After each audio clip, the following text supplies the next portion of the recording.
morning, good evening, good afternoon, and welcome, one and all. My name's Michael. I'm the Dead Aussie Gamer, and welcome to Pathfinder 2nd Edition Gatewalkers, our adventure set in the frigid lands far to the north of the Galarian Peninsula. And joining me today are my wonderful Patreons who support the channel, keep the lights on, and let me do all of these cool, crazy, fun, and amazing things. Guys, Jesus, Kyle, say hello to the folks at home. Hello. Hi, everyone. Hello. How you guys all doing? Good. good. How are you?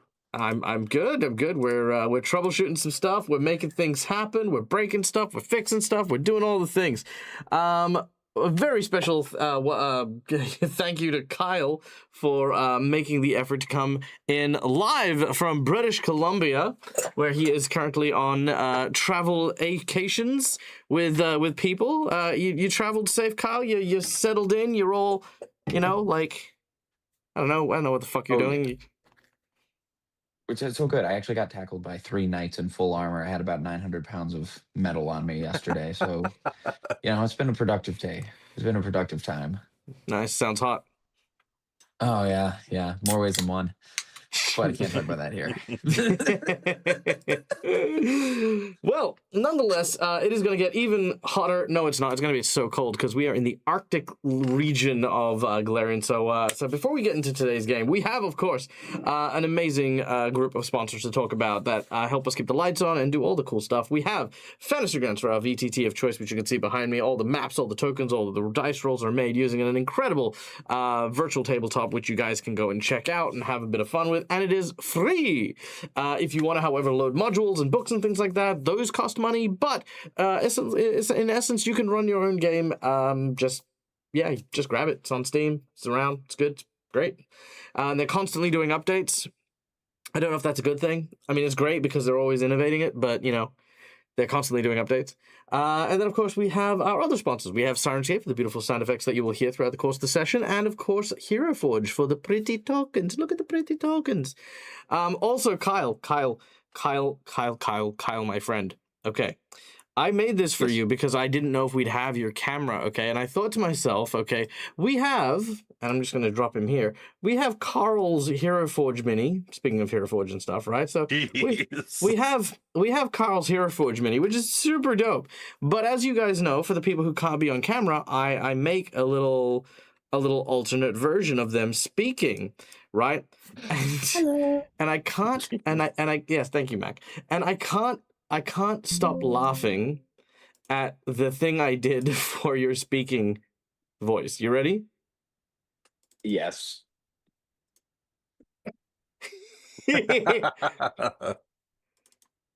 Oh, it's beautiful. Skeletor. Kind of outsome as being a skeleton under the mask, though. Yeah. Well, no, that was just a paint job. I just stuck a little spray paint on his face on the dome. It's the exact same model. I just went psst, done. And a little skull, little guy. He's just a little guy. Anyway, yeah. Look, I put effort into it. Oh my gosh. I was very happy with it. So anyway, if ever we can't have you on camera, we got you covered. Another announcement. I might use that. Oh, sorry. I was going to say I might use that next week just for fun. That's amazing. Yeah, let's do it. Let's make it happen. Heck yeah. You're welcome. Last announcement, we have actually 2 announcements. Not really an announcement, just kind of like a for you at home, because you know that I am incapable of doing these announcements without getting distracted. One is we have a new character who's going to be joining us next week. A new player will be joining us, filling out this table for 6 players, which is going to be amazing. So more on that next week. And lastly is for those of you who were following the news regarding the Avatar: The Last Airbender, Avatar Aang movie that was supposed to be launched in October by Nickelodeon, which was subsequently leaked several months earlier. They found the guy who leaked it, and he's getting 7 years. It's like some guy in Singapore. And so, yeah, they've got him, they've arrested him, they've tracked him down and stuff. And I'm like, Anyway, just thought you guys like to know. Just news. I like Avatar. That's I a grew very up on it. interesting update. Yeah, right? Same. Yeah. Dang, they got I him. saw that it leaked, but I had nothing else about anything. Yeah, no, they got him. They nabbed him. They was like, you motherfucker, we're we're gonna do a thing. And it was he's getting charged for hacking, but Nickelodeon at the moment hasn't done anything directly to him. You know what I mean? Like they haven't but I reckon that's coming. That's down the line. It's like Wait you until cost us. SpongeBob gets his Yeah, hands on yeah, him. you broke into my company and stole all my money. Now I'm gonna break your legs. Patrick, get the butterfly bat. Butterfly bats. All right. Anyway, so there you go. News and updates. This is you come for the role play, stay for the random geek news. Anyway, we have players that are going to embark on a game today. This epic adventure. We have, of course, starting with Carl, an inventor who is a skeleton who has innovated all kinds of technology in order to try and locate his lost memories.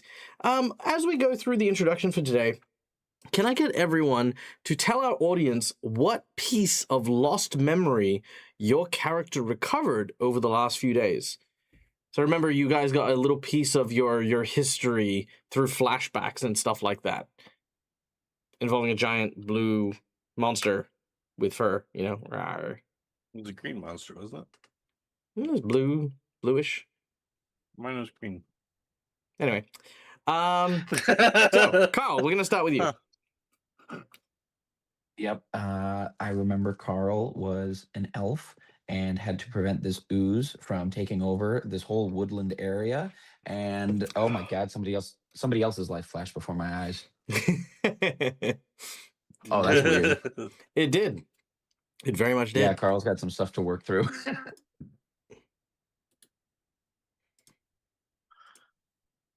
All right, Bilrata.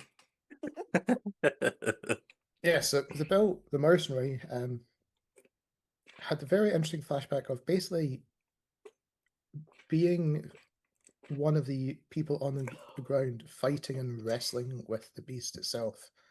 The thing that threw him was the fact that he was wrestling alongside Ostra at the time. That was before he remembered that Ostra was his old captain. Fantastic. Neil. Rungul had remembered that he had also been fighting with a giant furry green beast, is what I remembered. But had defeated it. Damn right. Jen. Oh, on the spot here. Sorry. I think Aelith recalls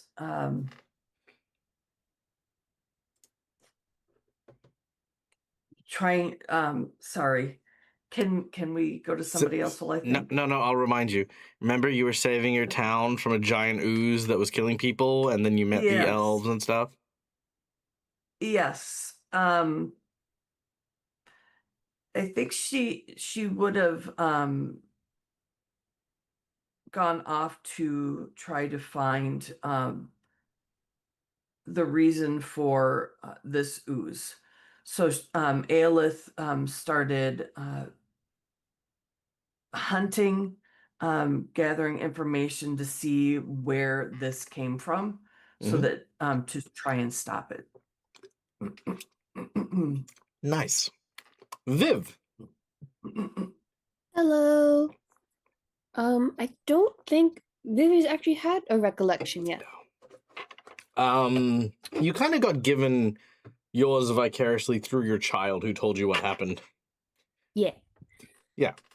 So I guess I'll show that one then. That was whenever I met my child, they said that I went through the portal and I wished you alive because I was quite lonely and needed a friend to always be by my side.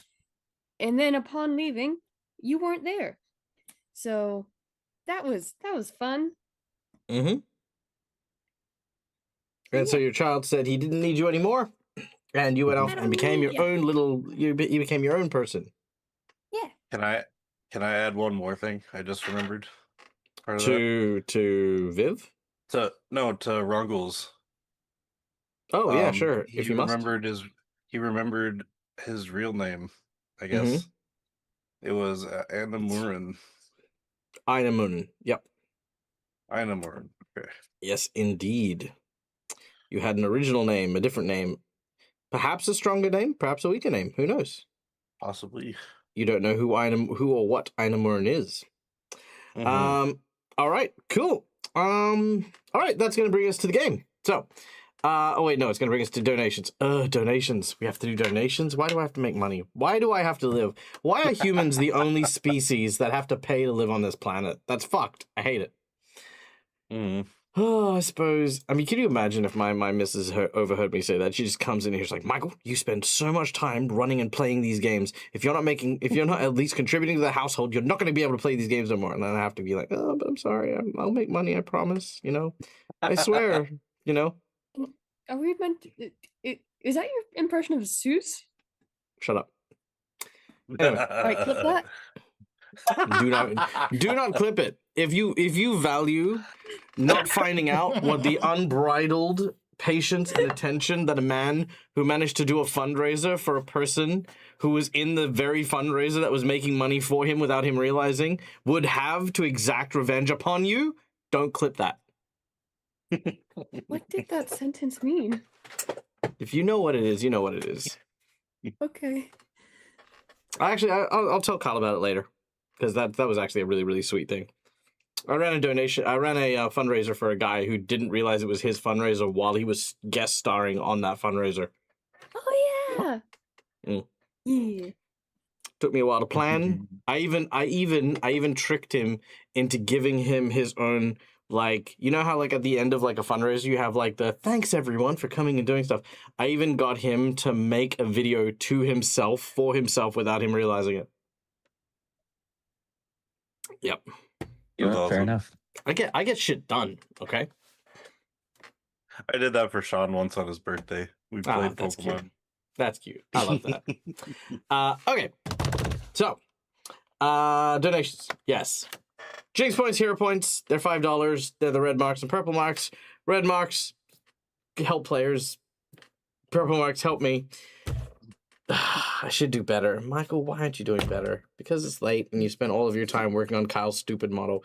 It's not stupid. It was You keep really saying pretty. hard it It was, was you just really hit play. fucking pretty. It's like, I know it was really pretty, okay? But now we're not using it. Are you bummed out about that? A little. But I want to see Kyle's face. Yeah, we like Kyle. That's why we have to see his face. But I also want to see my Don't hero worry, forge I model. got this. But that's just you being... See, now Kyle's gone. Now you don't have the model or Kyle's face. You happy? No. I'm never happy. Okay. Well, then fucking do the donations. Then you'll be happy. At least Suze will be happy. Okay, fine.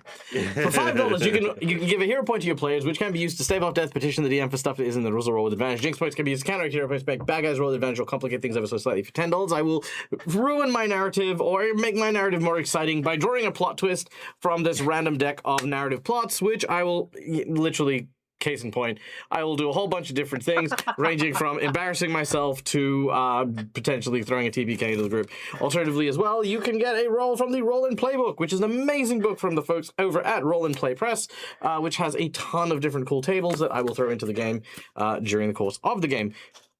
$20, we can give some of the coveted golden natural 20 because sometimes shit just needs to work, and nat 20s are how we do it in this game. $50, we have a boss buff where we increase the difficulty of a challenge that the group is facing. The group is currently in a domestic dispute between a witch and a frost giant. So I don't know what's happening there. So maybe something, maybe nothing. Who knows? And then, of course, the other $50 donation is the Harrow deck, which, of course, is a fortune-telling Harrow, where I will read out a prophecy, and if our heroes either fulfill or reject the prophecy, they will get a magic item, a boon, and a secret fighting art for their troubles. Lastly, we have the $100 secret menu fighting menu item, which is going to be the first of many.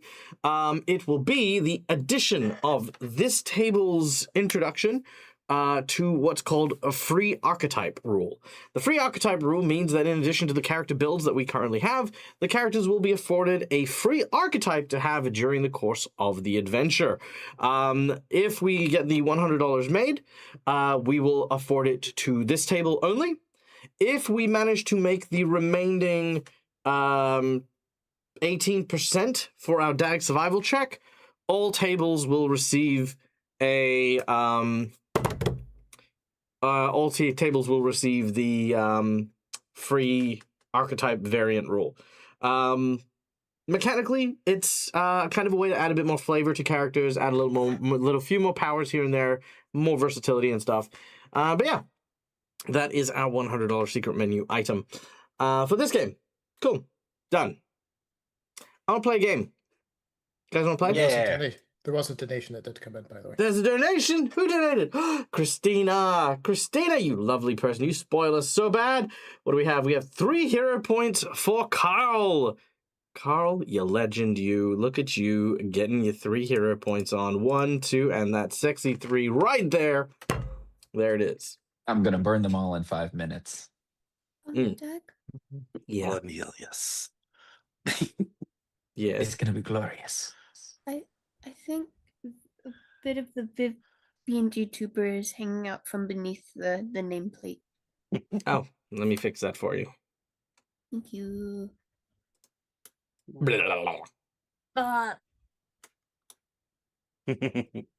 Is that better?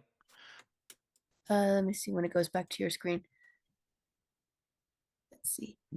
I think so. Yeah. Thank you. You're welcome. Okay. So, without any further ado, let us jump into today's session.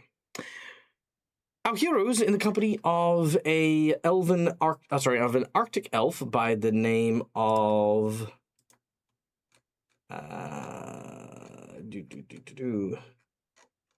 Ilinquil. Our heroes have been making their way towards the Temple of Findalandlara, a elven goddess who has had elves in service to them for a very long time, and an ancient temple here at the far north is where we believe Dr. Edward Riddleson, our group's current enemy and quarry, is heading to before making their way to the Nameless Spire for whatever evil plans they happen to be following. Ilinquil has guided our heroes across the hinterlands for some time now, and our heroes are just encountering things as they are traveling. The latest thing that they have encountered is none other than a frost giant who seemed forlorn at some sort of incident that transpired between him and a fair maiden, who he calls a witch, that apparently had cursed him to be smaller than he actually is. But entering into the cavern, our heroes, instead of finding a evil hag and a witch, instead found a very ordinary woman who invited the group to warm themselves by a fire before listening to their story, being moderately confused by the notion that she is a witch, let alone a witch that had thrown in with the giant, and then she realized what had happened. The giant had likely lied, sent this group of individuals to kill her, and she will basically be damned if she's going to let that happen.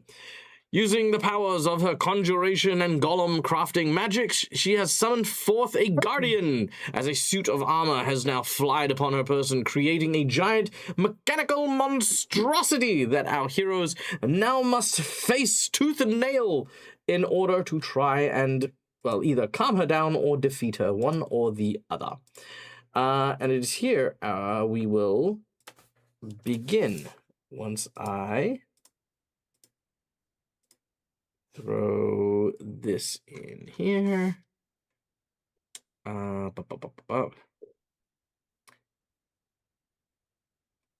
really should have had this done, but I didn't. Didn't you? No. Do you think they'll notice? They do now. Why? Because you're talking out loud. Fuck. Can I not talk out loud? I don't know. Can you not? Probably not. Ego? That's fair. Well, what do we do in order to buy some time while you try to figure out what you're doing? Well, if I talk to myself, Neil will laugh at it. And when Neil laughs, everyone else will laugh. And when everyone else is laughing, no one's paying attention to what you're doing. It's pretty genius. Is that why you have Neil in all your games? Yeah, kinda. I mean, basically, I can say jack shit and Neil will laugh at it. Like, if I say the word potato, Neil will cack himself laughing. Go on. No. Go on. No. I bet Neil will laugh. No. Fine. Hey, Neil. Yeah, what's up? Potato.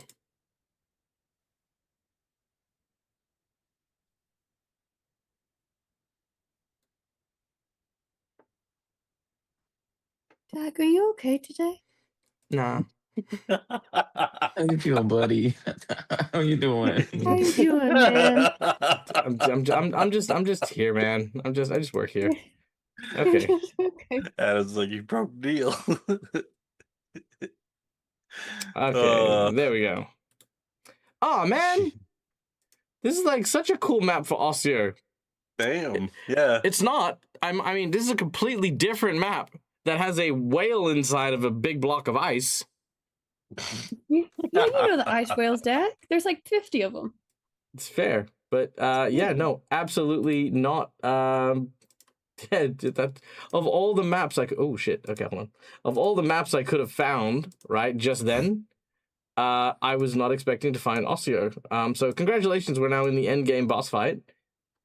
Whoa. All right.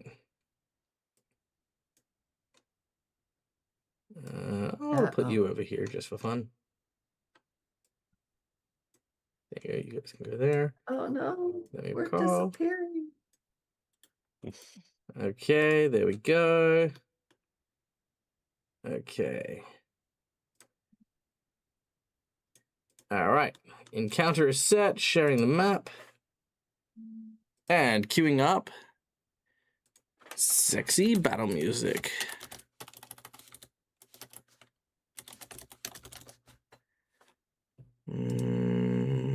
Yeah, that'll do.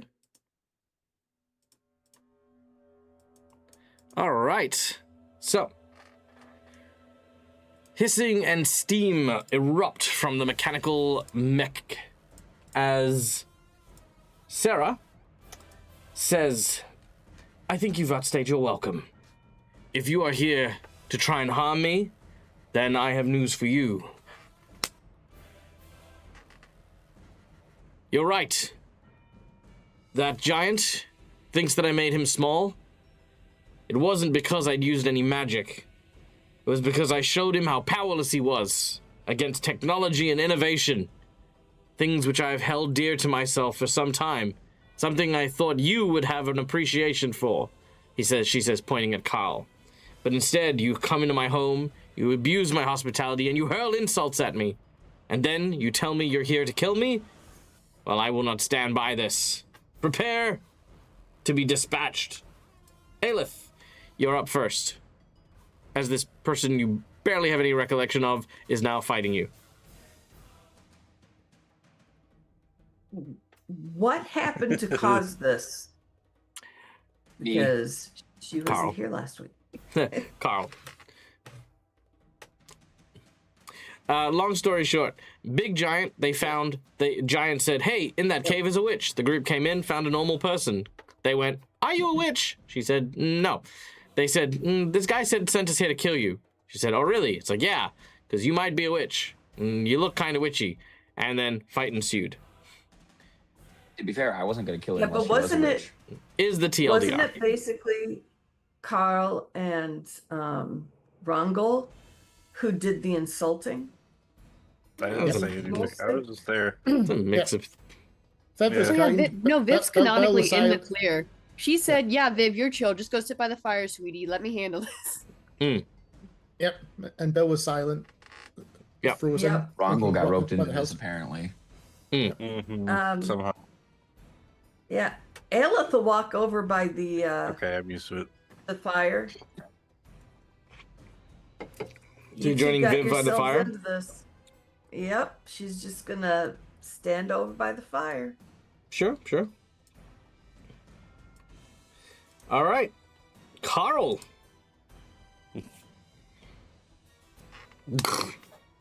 Okay, so just to be fair, team, I was only going to attack her if she was a witch. I was just trying to find some clarifying questions. I feel like things escalated way too quickly. They did, but Also, is there anything that Carl would notice about this suit being proficient in crafting and mechanics? Just like something that he would know as a anything, like any known weaknesses or anything he would be able to detect if he were to Interesting. Make a crafting check. crafting check? Oh, perfect. yeah, wasn't this also because of a secret menu item? Oh, It is. oh Carl, this I'd like is... to use one of those hero points. I will jinx point it. Cool. He finally understands and gets the. So, as you try to understand this clockwork marvel, it is something that you have never encountered and something that makes your suit look like a Tinker toy. This can't possibly entirely be of the technology she found, but there's one thing you want to say more than anything else, and that is, Sarah made this in a cave with a box of scraps.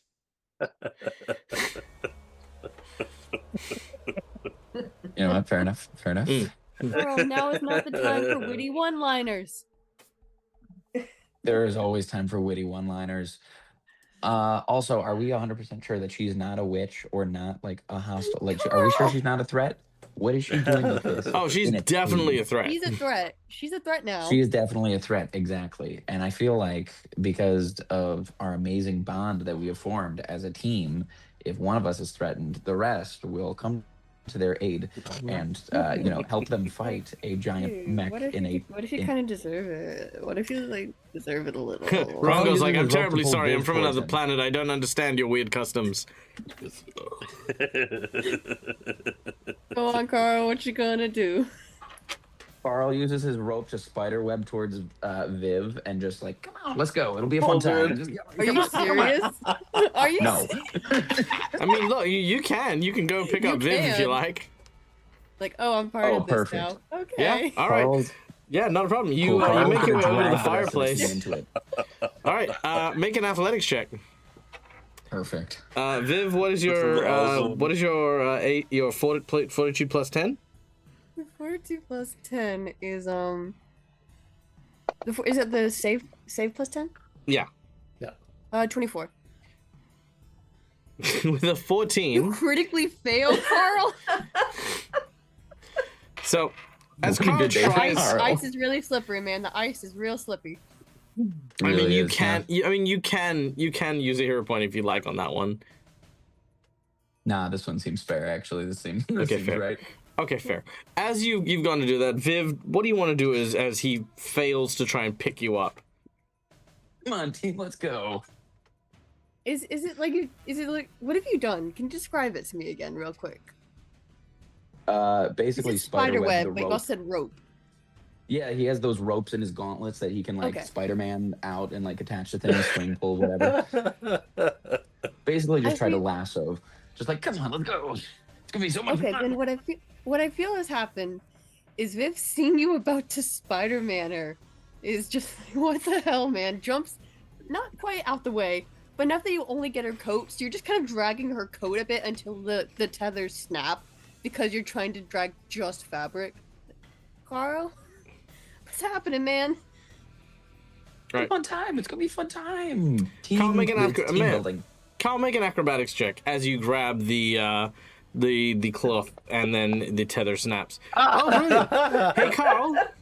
That was oh So, my god. That was the second. That is your second.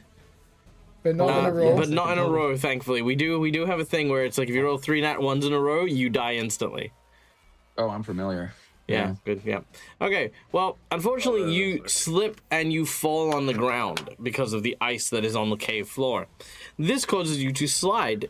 Rongo, make a reflex save. Oh my god.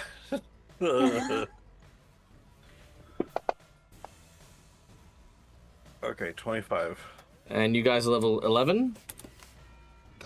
Yep. School. Just says straight up, yep, Hey, level 8. Okay. Okay, thank God. All right. The DC. Okay, so the DC here, Rongo, is 24. However, you are off guard to this. So you are going to get bowled over. So Rongo, between your legs, Carl slips in and knocks you prone on his way through. He lands with a clink against the metal feet of the giant mech that is now behind him. Oh shit. She kind of she looks down at you, slightly confused. So you've moved, grappled. You have one more action, Carl. What do you want to do? Oh wait, no, you've engineering checked. So yeah, that's your turn. Sadly. Yeah. Okay. Moves are made. Moves were made. Bilritar. Yeah. So Bell knows that Carl was basically insulting this individual at the time. He's asking questions. Oh. All right, what does Yeah, Steve- phrasing of the questions I think was the key thing. Oh, Are you a witch? Straight to the point. That was not how you asked it. I think it was. I have a vague recollection. So Bill will come up. Oh, movement stop. Bill will come up to basically be in front of Viv and Aelith at the fire, and she turns round and says, "Look, if you want to beat some sense into him, feel free. I'll stand here and make sure the kind ones are not hit by any stray effects, as it will just take up a defensive position to basically intercept anything from hitting Viv and Aelith behind him." Okay. All right. With that being said, as you have appeared in front, I guess Carl is one of the only people fighting at the moment. All right, Rongo. I'm just stunned at what happened as I'm just laying there on the ground and be like, oh my god, what is going on? One, I guess I'll stand up as one action. Yep. I guess just in case, because I honestly think we need Carl for the fight against Riddleson, possibly. So I'm just gonna, just for now, I'm just gonna just kind of study the armor and see if I could find any like weaknesses or whatever with the exploit vulnerability. Okay. Just kind of like over. So Thank you, kind sir. all right, esoteric roll. That is a 1937 for critical success. Yes, it will be. Okay, yay. Sweet. All right, so on a critical success, you remember the creature's weaknesses, and as you empower your esoterica, but Keep going. okay. I'm not laughing at you. It's fine.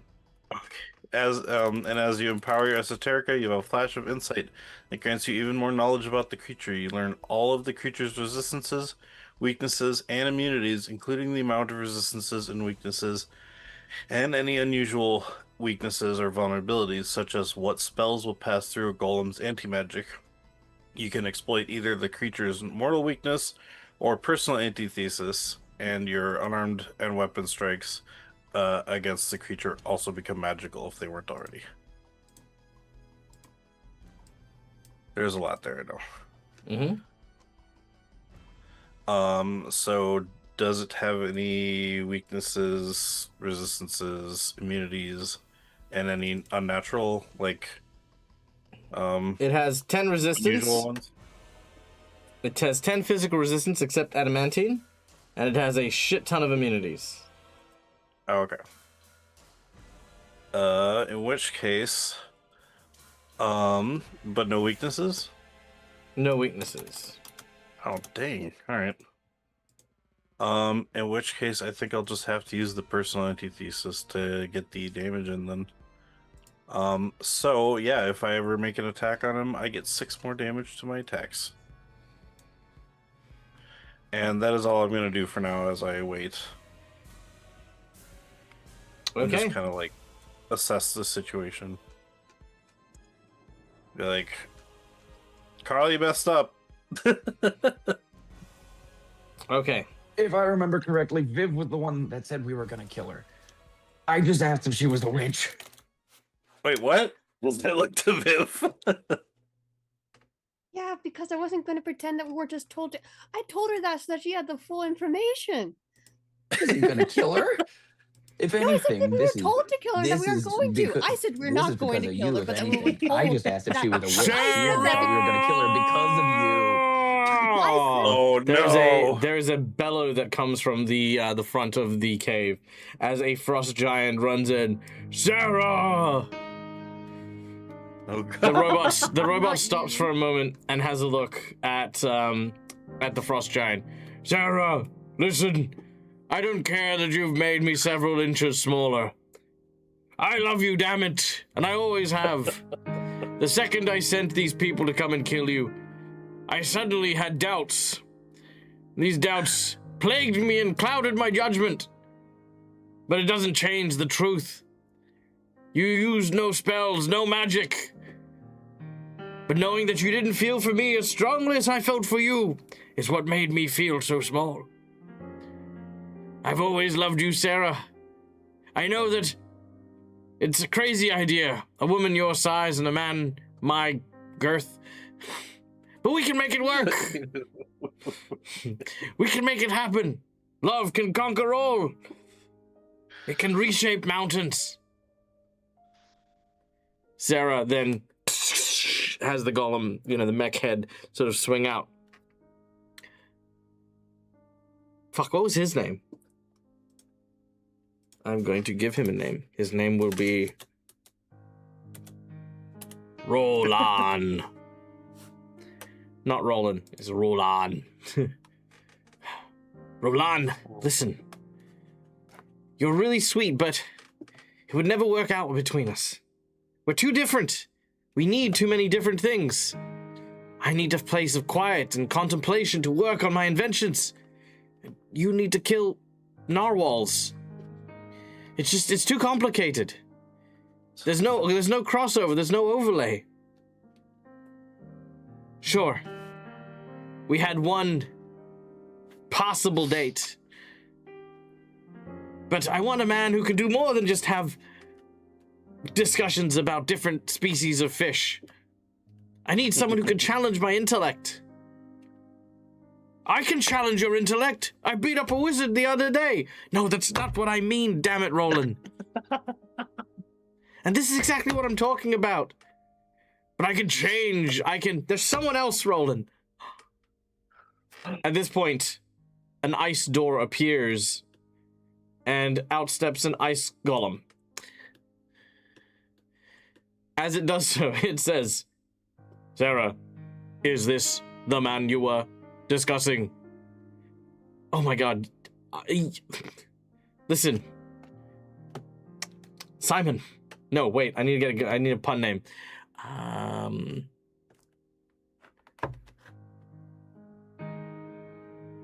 Yes, his name is now Nilla Ice. Excellent. Nilla, you weren't supposed to see this. I already told you, things are over between Roland and I. Who dis? Roland, this is Nilla. Yes. Nilla and I have been together for some time now. But I did not know of this. You were seeing him behind my back? No. Look, Roland, we went on one date. It does not mean anything. It means everything. Damn it. He picks up his axe and he throws it into the wall. Oh, gosh. How can a hand so tiny cause a pain so large? Yes, Viv? Just supposed to intervene? What? Are we just a bill? Are we supposed to intervene? Bill's response back to Viv is, you never interfere in family domestics. Okay.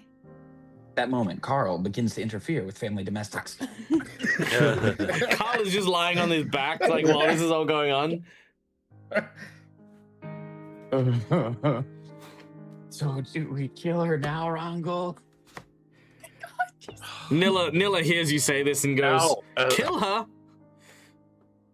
Yes. Rongo's just looking through his notes, looking for spells that I could... Roland sent these adventurers to come and kill me. He what? At this point, Nilla steps forward and says, you filthy cur. How dare you? This is paramount to you attacking my lady, and I must defend her honor. No, you really don't have to do that. No! I shall, because you are my creator and my lover.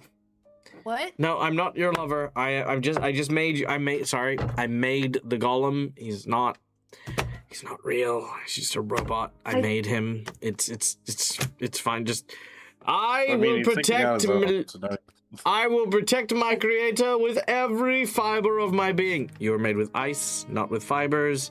But also, there's no need for this. Ah! We're rolling initiative again. Oh. And thank you to Rykon for this wandering boss. So, we have Oh our my secret gosh. menu item, Thank which you. is our giant construct who is fighting you guys, or fighting Carl at least. We have the ice golem who is fighting everyone except for the construct, and we have the frost giant who's attacking the ice golem and maybe you guys. Yeah. Huh? We should have just left. We can. We really can. You're welcome. Yeah, we would have to climb up through her cave. That's the Carl's exit. like, but I want that pseudo armor. Oh, I've seen it now. Carl's going for it.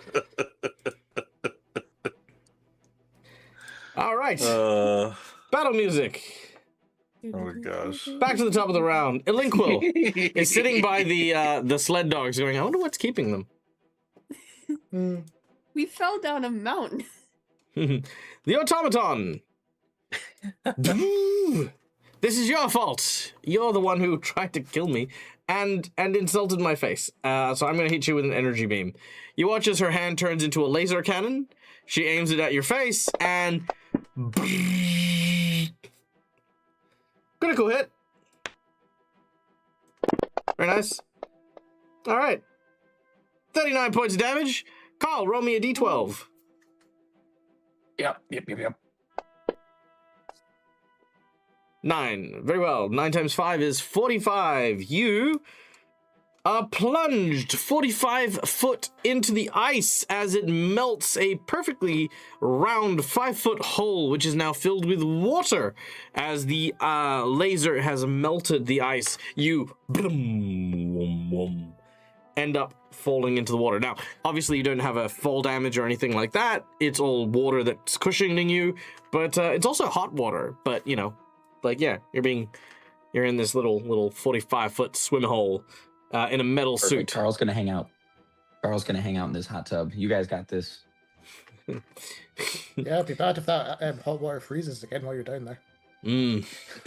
We'll get to that. We'll cross that bridge when we get there. Oh, there won't be a bridge.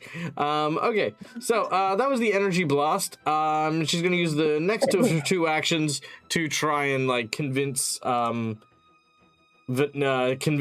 to not attack. Viv, you're up. Okay. So Cora's just in the water now. Yes. How delightful. Okay. Okay, this is fine. Viv's gonna call out to Miss Sarah. Wait, Miss, please look, the ice is really fragile now. I don't think any of us should be fighting on this. We need to stop. Are you... So I think I to see a appease. giant whale underneath. Trying to Guys, there's a whale under here. basically just trying to convince Sarah that I'm gonna try to help my friend get out the water now. Oh, okay. She's not really, like, again, she already doesn't see you as much of a threat, but also she's very confident in the stability of the, you know, the very thick, at least 45-foot deep ice. That's fair. It's a very good ice. I mean, it's supporting the weight of this giant metal thing and like literally a frost giant. So yeah, she's like, hold on. No, I think the ice is fine. Thanks, love. Maybe I should stop fighting in general. That would be nice.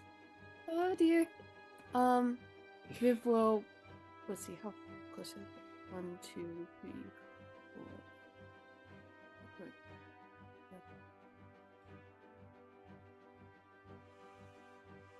And okay, there we go. About right there. And would I be able to use friend fetch to get Carl out of the water? You may not. Which is around 60 feet. What was that? Unfortunately, at that depth, you do not get a clear visual of him as he has concealment. Oh, does friend fetch need visual? It does. Rangul, do you have rope?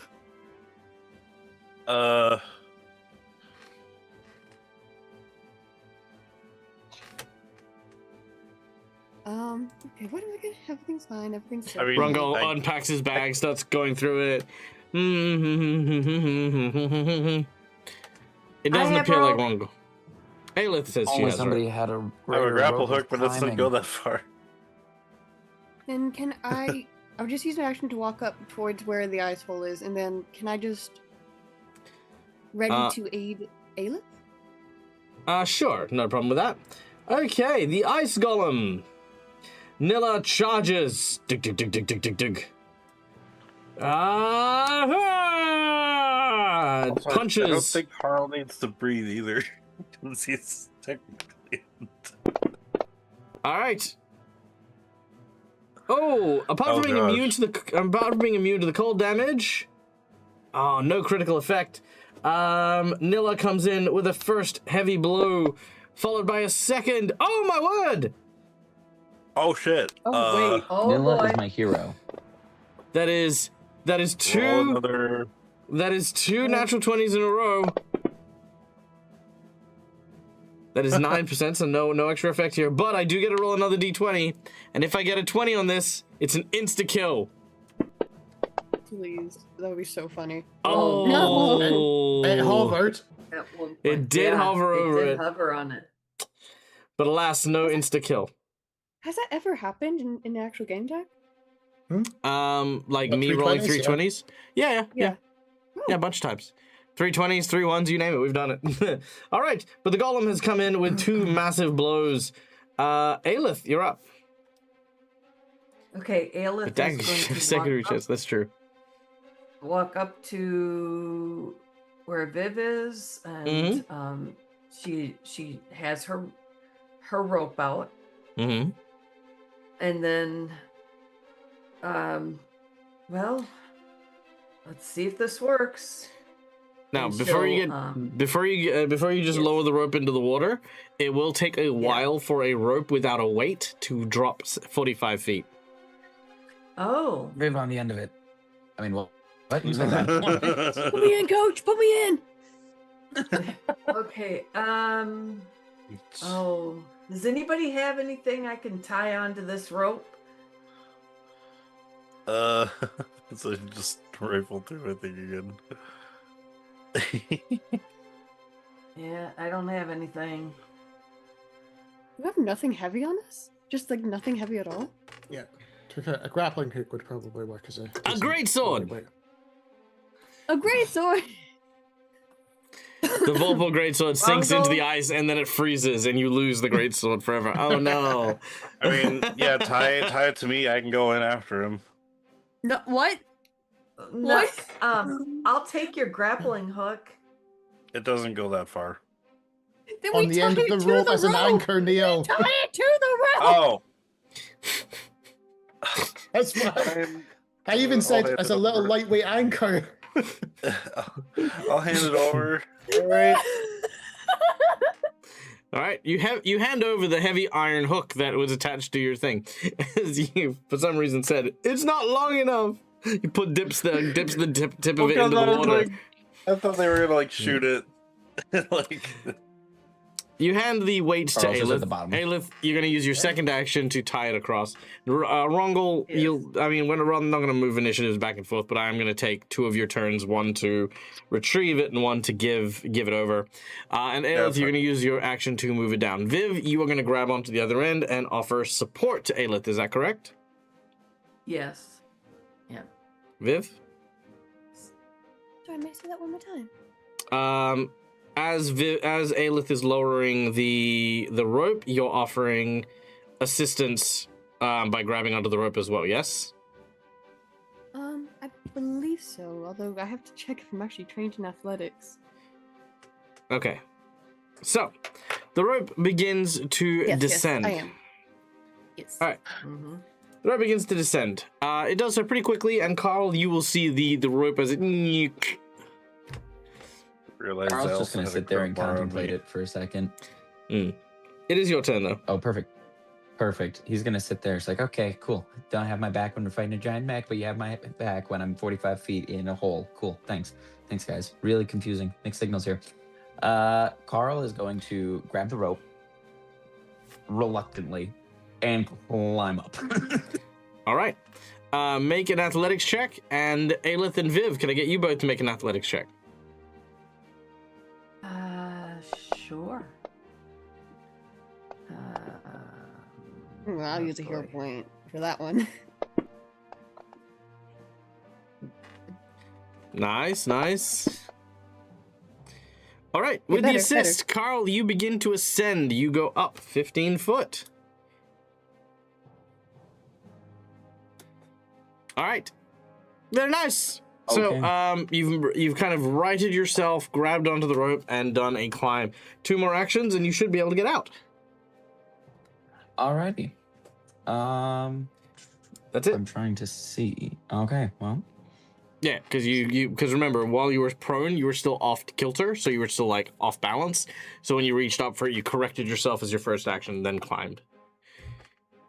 I was prone in a pool of water? Off kilter. So off kilter is kind of like when you're in a 3-dimensional space and you are, I gotcha. You're unable to right yourself. You know Gotcha. how, actually, I don't know if you've ever experienced this. I have, actually. If you've ever been on a sinking vessel of some kind, and when you get pulled under by the vacuum of the actual vessel itself, you actually don't know how to swim up because you don't know which way up is. You could actually end up swimming down for some time before you realize that the actual pull of the thing you're next to is actually telling you to go deeper instead of higher. You've had such a experience is small. life, Michael. It was on a it was on a kayak. I went kayaking and I got sunk, by the way. Our lead kayak did not like the fact that I was a very good kayaker and sank me by getting me to crash into some rocks. That's fine. It was all good laughs. We're Aussies. It's what we do. A good laugh. Attempted murder. Good laugh. Yeah. No, well, we weren't gonna die. It wasn't, maybe. Anyway, I'm gonna die. cool. Just maybe drown. It's fine. Yeah, we all swim. Everyone swims. We babies swim. Dorota. Yeah. So just checking, you did hear Viv say she was using hero point now. Oh, sorry. She did Yes. reveal that. Hero point. Hero point. Stealing one of Viv's hero points. Boop. There we go. Done. Okay. So assuming he sees Viv and Aelith struggling potentially on this slippery surface, can I have Bill take out his grapple hook as stepping up behind Aelith, using it as effectively a ice anchor into the ice behind him, one hand on the grappling hook, the other hand on Aelith's belt, so he becomes basically an anchor between the two of them. Oh, I love that. All right, sweet. Yeah, you anchor down Team Aelith. Because you saw what I was doing with the athletics check, you kind of figured, yeah. I had that planned before. It's just the fact that the pull happened before I could go and anchor. That was good. No, it's a solid move. All right, Rongal, you're up next. I think I will just help pull Carl up. If I'm able to. Otherwise,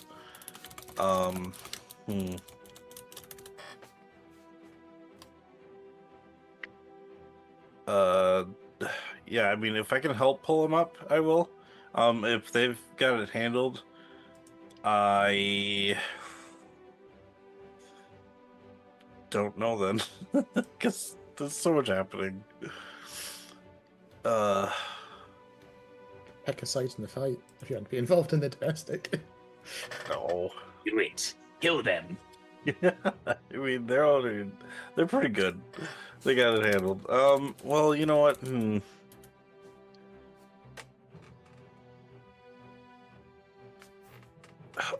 No, I don't want to get involved.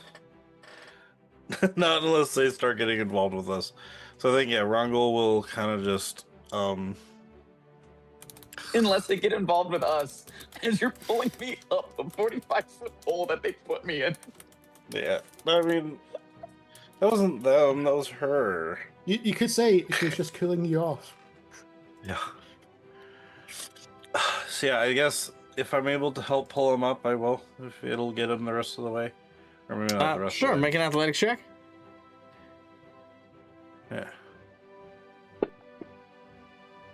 20? No, that will not help. Okay. Okay. It would Yeah, I think then in that case, I'd just be like, all right, guys, I think you got him. I'm just gonna go over here and just kind of be in the, just kind of observe. If something flies our way. Okay. You guys have this? Yeah, okay. I swear, D&D characters can be so weird sometimes, but Rongol is definitely one of the weirdest. Okay. As Rongol goes over to Aelith, tugs on the rope a little bit for like barely a second, then goes off and starts to observe very, very combat actively the rest of the room. We then move on to Roland. Roland did not like the ice golem hitting him, so he draws his axe and oh damn! Oh wow! Natural 20 for a natural 20. Yep, he's gonna return that natural 20. Let's roll that percentage real quick. Oh, he is gonna get a crit effect. So let's see what his axe does as he swings his axe down. Spun around, they are now flat-footed for the next round. So again, he's gonna swing with his axe with his third action. A hit, but not a crit. As the golem cops another massive blow. Elinquil is back with the sled dogs going, we really should get going. It's getting dark out. I mean, what do I do if they don't climb back up? Oh, man. Oh, man. Am I going to have to fight Riddleson on my own? Maybe. All right. The robot sees the mechanical Sarah sees everyone fighting and sees her robot fighting. Roland, don't hurt it. And you, what are you doing? You're trying to help your friend. I appreciate that, but your friend is a bit of a knob and tried to kill me and said that Viv tried to kill me as well. And I don't appreciate that. And so, I feel like I need to do something. But I don't know what, because everything right now feels really mean, because everyone within my line of fire is, like, just helping, you know? And all I want to do is just, like, hurt the guy who wanted to hurt me. I was going to say, you going to try and push Carl deeper? Didn't want to hurt you. I just said we were probably maybe going to kill you if you were a witch. That's not on. Because I am a witch. If you help us pull him out, we will all leave. And not Did anybody else just hear her admit that she's a witch? Carl. Yeah, no. Make a diplomacy check, Alice. Carl's just dangling there. Burn the witch. I'll give you a freebie on this. Please work. Yeah. Untrained? No chance. Yeah. Okay. Yeah. No, Aelith, unfortunately, diplomacy and tact are not your speciality. So while you may have intended the best for that, it actually comes across very not that. And she decides to use her action in order to use her claw in order to reach over to the rope and... Oh, no. And Carl... Make an athletics check, Carl, with a -2. Okay, will do. Okay, cool. Oh, no. Oof, yeah. Okay, yeah, you sink back down. Okay. And to make sure that you guys do not deal with that anymore, or at least to the best of her ability, she charges up her beam once more and will fire it at Carl. In the hole. Oh What my. was your AC again? Hold on. Oh, sorry, what was that? His AC is 16. Why is it 16? Oh, no, sorry, 26. Oh, we 26. never fixed his armor because it was coming up. Every time I put the armor on, it removes it. That's okay. So that's not a critical hit. Okay. And then it's half damage. So let's do that. Carl, if you know it's 26, you can always just add 10 in the miscellaneous to make it the right number. So you only take 16 points of damage from that because, again, you're in water and it is diffusing as it hits the water. However, I need you to roll me a d6. Alrighty.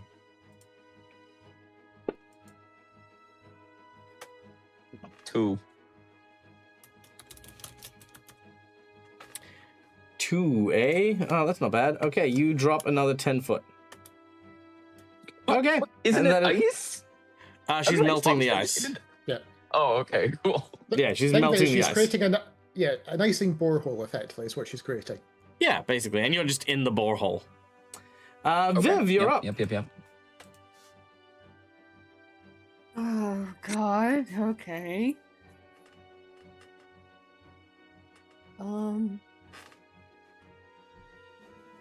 Michael, I don't know what I'm meant to be doing, man. I mean, react, do whatever brings you joy. Surely it's not this. Surely it's not my friend going further and further into a fishing hole. If only I gotten a fishing hook. Okay, let's see.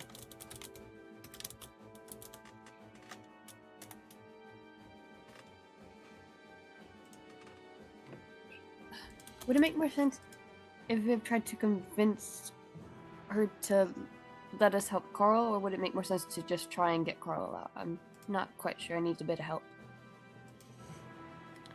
All right, go over what you're hoping for. So, with the convince, it would be to A, stop shooting lasers at Carl as we try to get him up, and not cut our ropes as we try to get him up again. It's like let us get him out of there, or it's send the Eidolon, because the Eidolon doesn't have any biological requirements that would mean that being in cold water would be an issue for him.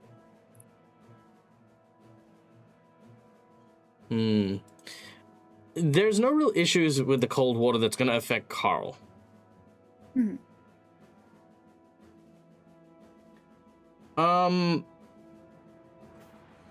Honestly, at this point, talking to her is not a terrible idea, but you need to do more than be like, hey, be cool. You know, there has to be something on offer here, something to negotiate with. Okay. I'll try to word it a bit, and I may need a bit of help here. Sure. I think they would say, yeah, our friend has odd manners, but he generally is only fascinated with technology, and you have created something incredible that I'm sure he is genuinely fascinated by. And I'm sure that if you want it to help you continue creating, we can go and find more materials for you, because you must not have many down here. But we need his help to know what we're meant to actually be doing to help that. Ooh, interesting. Make a diplomacy check with that. Because she did notice Carl's sci-fi gun that she got from Lobo.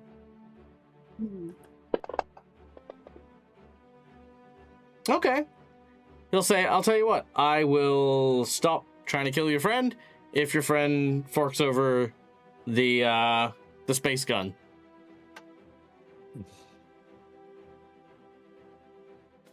You're in the water, you don't hear this, Carl. I was gonna say, yeah, Carl has no knowledge of any of this. And then he says, okay, I think we say, that's perfectly fine. He actually knows the schematics for how to make it. He made it himself, so he could share that with you. No, I want the gun. I can make my own mechanics. I don't need some like 2-bit junk rat to tell me how to make things. Fire in the hole. No issue with this. Like, oh, he knows how to make it. Another one. That's what she's saying. It's like, yeah, you get the gun. He talks schematics. You can make it again, surely. Yeah. Again, you see this woman in like this like huge arcane like mechanical like mech kind of thing, and Carl's in like what is effectively a spaceman suit from like the 1980s, like. And she's like, yeah, no, he'll teach me some stuff. She's being very rude. Okay, well, that's the deal. So she's gonna stop her attacks. Viv, you gonna keep pulling, I guess? I thought the rope was cut. It has, but you know, you can use a different one. Okay, sure. Do you have any more rope? I think I'm a rope. We don't have more weight. Oh yeah, your grappling hook's now in the hole. Else. Yeah. Belle has a grappling hook you'll give to Viv. If she asks. Let's give this a try. And we're gonna lose that one too. Okay, yep, you tie it off. All right, the golem. You piece of shit. How dare you look at my woman. I'm not your woman. Semantics. Oh, no. Damn. All right. Oh, no. The ice golem's taking too many good hits. No ill effect. All right. He swings around. Oh, no. The ice golem's taking too many blows to the head. Oh, that's a bad one. All right, let's see what happens as the ice golem takes his own damage. Ooh. He manages to hit himself for 17 damage. He's clearly malfunctioning. Why am I hitting myself? Why am I hitting myself?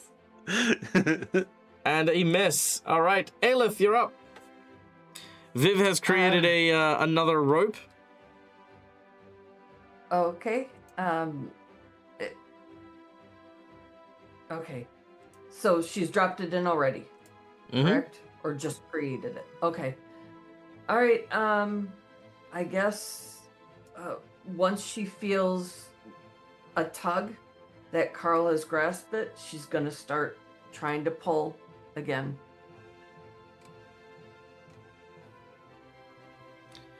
Okay. So I'm assuming Yep, so he you're just has readying an action to do that grasped it? when Carl grabs it. Yes. Okay. Yep. That's about all she's gonna do. Because she's not gonna fight anybody. Okay, done and done. Carl, you see a you see a rope with another grappling hook coming down towards you. Perfect. So just to be clear, Carl's heard none of the exchange as far as like, oh, she's not going to hurt us or she's not going to keep, throwing me into a hole. Yeah. Okay. Carl is going to pop a healing potion, a greater healing potion. I've got 2 of them in my inventory still. We needed to switch them to the. You mean a greater harm potion? Yeah, whatever. We never switched it to the yeah. Greater oil of on life. yeah, we got it. We got it. So Carl's going to heal a little bit. Yeah. What do I do to do that? Because if I use a potion, I'm pretty sure it's just going to apply damage. Do it in the inventory, not through the activities. Just do it in the chat. Through your inventory. Yeah, if you go to the inventory and then click the little icon, the little bag looking one, it'll open up the description for Gotcha. it. If you scroll down, it'll have a little plus thing you can drag and drop. Oh, I gotcha. Then it The won't little get rid green of plus. it. So. Yep. You can Okay. drop it on your image or you can drop it in chat. Thank you, Neil. Yep. All right, there you go. Nice. Cool. Now, Carl is going to attempt, and I might burn a hero point. Oh, I'm listening. I'm aware there's a rope. I'm gonna burn a hero point. Carl's gonna turn his rolls around today. Okay. He's going to attempt to. How wide would you say this ice chasm he's in is? Like A little not bit bigger too- than 5. A little bit bigger than 5 foot. He is going to attempt to wall jump using the rope as leverage to get out of the water initially. He's going to attempt to wall jump his way out of the entire hole. A wall swim. Just like jump back and forth. Okay, I'm listening.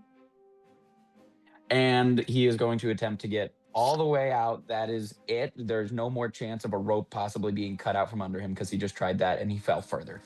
Sure. All right. What we're going to do is we're going to say this is going to take 2 actions because it is 55 foot and technically you'd be moving at half speed if you're underwater and there'd be an athletics check and stuff.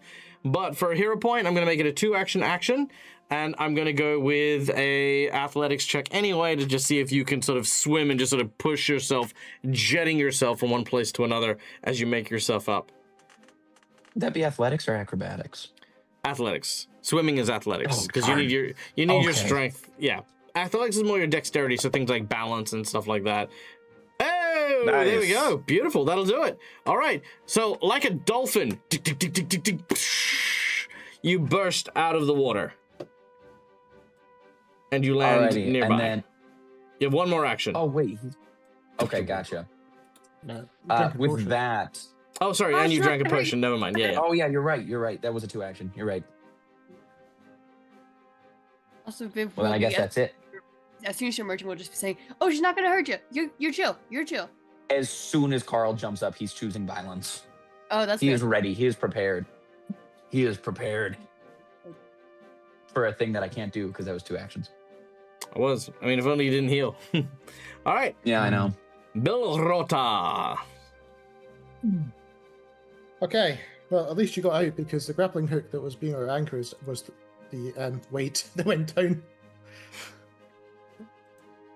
Yeah, there's another grappling hook down there that we are never going to see. Yeah, at least this one's still tied to the rope to be filled up. So Bill sees that Carl is aiming for a fight at this point, but he also knows that the deal that Viv has struck, correct? Yes. Cool. Thinking more about the bar brawls from his less noble path, shall we say, through life, can Bill just restrain Carl so he doesn't start a fight that the rest of the group doesn't want? Sure. Make an athletics check as you rush over to try and restrain Carl, fresh out of the icy hole that he has been blasted into. Where is she? Oh, let me at her! Let me at her! Oh, oh. Yes, Carl's just freaking out.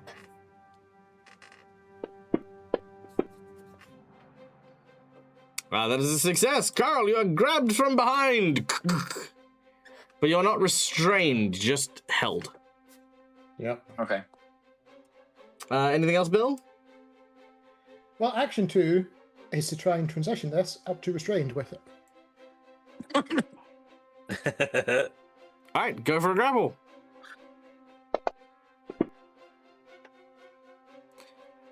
That's a success. Which I believe moves up to restrained. Correct. You are now restrained, Carl. Which can also drop on him. There we go. All right. Okie dokie.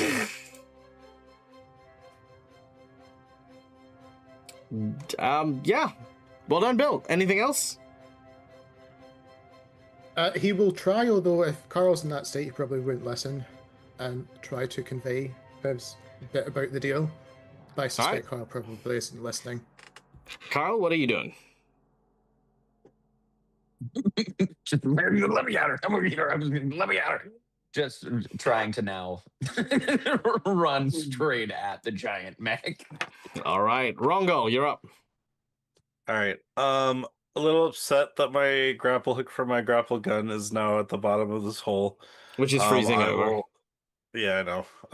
I will go over to Carl because I heard that conversation. So, oops, sorry. I was right here. It's Alt. Mm-hmm. I'm gonna move over. Oh, it's. I'm gonna have to do 2 actions. So, to get there for 20, second action, I'm gonna get to here, and then third action, I'm gonna try to get the gun off of Carl. Ooh, okay. Make a thievery check. Oh, Steal Carl's gun. Wow, I'm being restrained and my weapons are being stolen by my own team. I know. 17, untrained. No, that will absolutely not be enough. Yeah, but Carl, you obviously can take quite notice of the current transposition of allegiances. Yeah, Carl's entire team is turned against him. He's ready to fight everybody. There's been no explanation. He got blasted into a hole. There has been no explanation. You are correct. And Carl is now just being restrained by his own team while everything is being attempted to be stolen. Yeah, this Disarmed. is Carl's villain arc. Okay. Well, Rongol attempts thievery. We then move to Viv. No, that's not Viv. Roland. Roland is going to try and destroy this golem. Dang! Oh no. The golem is unfortunately programmed not for combat, as Roland is taking this golem down piece by piece as he is chopping its arms off. He's chopping its legs off. Critical miss. Yeah, that's fine. All right, so critical hit will be a... We don't have a critical hit. Critical miss. No critical miss. All right. All right. She says, very well. Well, a deal's a deal. Hand over the device. We're trying. He doesn't look Carl's very just happy sitting there about that. You He guys made a doesn't- deal with her? She shot me into an ice hole and you made a deal with her? You're an Look, ice you're hole. not He's still dead. being restrained. Yeah. She looks you in the eye and says, "You're the ice hole." I want you to die in a hole, Carl. I'm a skeleton. Look. I'm already dead. We're trading my Which- grapple for my. We're trading my grapple hook for your gun. So come on, bring it. Give it up. I could make you 1,000,000 grapple hooks. If only we had a master craftsman on the team. Oh, sorry, I can't come with you. I've got too much work to do here. If I had eyelids, I would be squinting. Yeah. Just twitching. Bill's Um, Bill restraining you just says, "Look, it was your gun for your life." I'll give my life before I give my gun. Plus, you know how to make another one. Weeks. That's not the point. It's a Dude. matter of principle. It's a matter of principle, damn it! Dude, you can make a better one, a stronger one. You made it in 5 seconds. You did literally in 3 actions make the gun. I did. Yes, You I did, did. but it's a- I'm it's a very well matter- aware of this. Yep. You know what I can't make though? A What? witch's mech that we found in an ice cave somewhere. It's Is true, 'cause- nobody else concerned about this witch that is seemingly Whoa, at the end of the world? The tone you're The end of the using. world with unknown technology. Nobody Dude, thinks do you this is think you weird. would have never eventually been able to make something like this? That's you not could- the point. It's weird. could make It's your Why hand is she up crawl. here? Why does she have this sort of technology? So let me get this right. Why did she put me into a hole? So Dude, let me you get could make your arm explode. So let me get this Sorry. straight. A man shows up in this woman's house, sees something he doesn't understand, and immediately calls her a witch. Wow. Fucking wow. First of all, she identified as a witch, and we were sent here on a witch hunt. And again, Viv was the one who said, "We're here to kill a witch." No, I said, hey, the guy outside said that he wants us to kill you. Do you feel safe here? Because the guy just said he wants someone to kill you. Do you feel safe in this situation? And then you put the target on me as the person who was going to kill her. Very true. That did Viv is happen. the only one. Viv is the only one who mentioned killing anybody. Carl just asked. Hey, Somebody was You a witch? outside the home saying they wanted her dead. She deserved to know that somebody wanted her dead. Carl wasn't the one that wanted her dead at that moment, but now he's been put into an ice pillar. It's true. That's true. All right. Well, she's waiting for you guys to resolve whatever it is you guys are resolving to get her gun. Yeah. I'm gonna go with Viv. This is part of your conversation. Is gonna take up some of your action. But what are you gonna do after that? Bro, you made that gun in, I think it was 6 seconds. Wouldn't it be so impressive if you just did that again? Is this the hill we're going to die on? We fell down a hole. We fell down a mountain, and this is what we're left with. Can we just give her the gun and you make it again for yourself? Make an intelligence check. Bilritar, we might have to knock this guy out. Damn. What the fuck, guys? While he's still being restrained, and now my team is talking about knocking me out. To be fair, the alien is talking about knocking you out. Was it That's here, true. I Carl? was on your side, Rongo. Aelith I is was on wondering your why the side. fuck she's here. Uh, All right. Can I get the intelligence check, please? No, from Oh, your for Carl. me? Oh no, from Viv. Gotcha. Oh.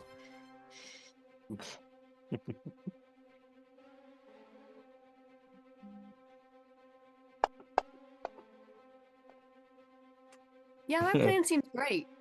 Yep, nope, that seems right. Knocking him out. Let's go to well, Viv, you're spending your action to try and convince Carl. Plus our previous conversation, plus all the stuff that you've done already. I think we're gonna move from here unless there's anything further you want to add. No, I think that would be way too much. All right, the golem is going to continue to fight the ex-boyfriend. Well, I say the ex-boyfriend, the person who went on a date. I don't even know what you call people like that. One solid hit. Two. Oh no, that's a miss. Oh my. Third action. Here we go. Somebody. Fumble. No effect on the fumble. All right, Aelith, make an intelligence check. Oh, okay. Here. This is why if Lucas is watching. No, did anyone else see that? I saw that. Yeah. That was on the 20 for so long. May I use a hero point? Sure, you may. Okay.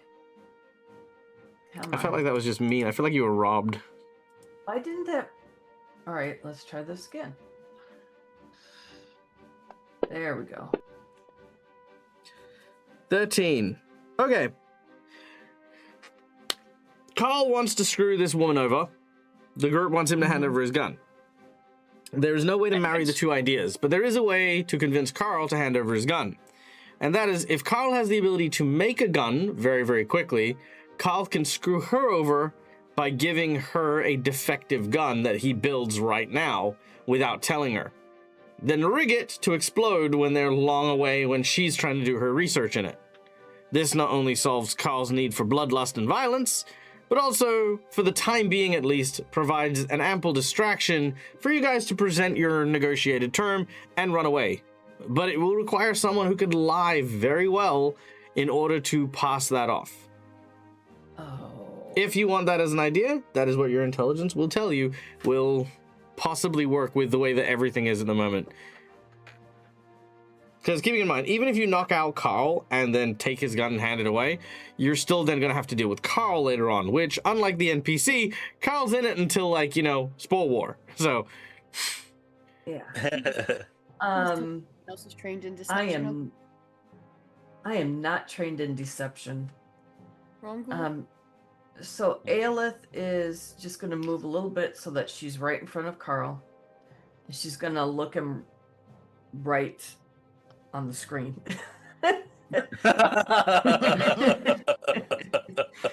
it's a visor. Yeah, well, yeah, we can't see in it. So, Carl, the only way to get out of this alive is if we hand over your gun and you can make a new one. We are not trying to harm you. We are just trying to prevent a battle. We have more important things to deal with and something far worse. More to important handle. to deal with. I was 50 feet under. More important to deal with. Carl, I'm sure you've been in worse battles.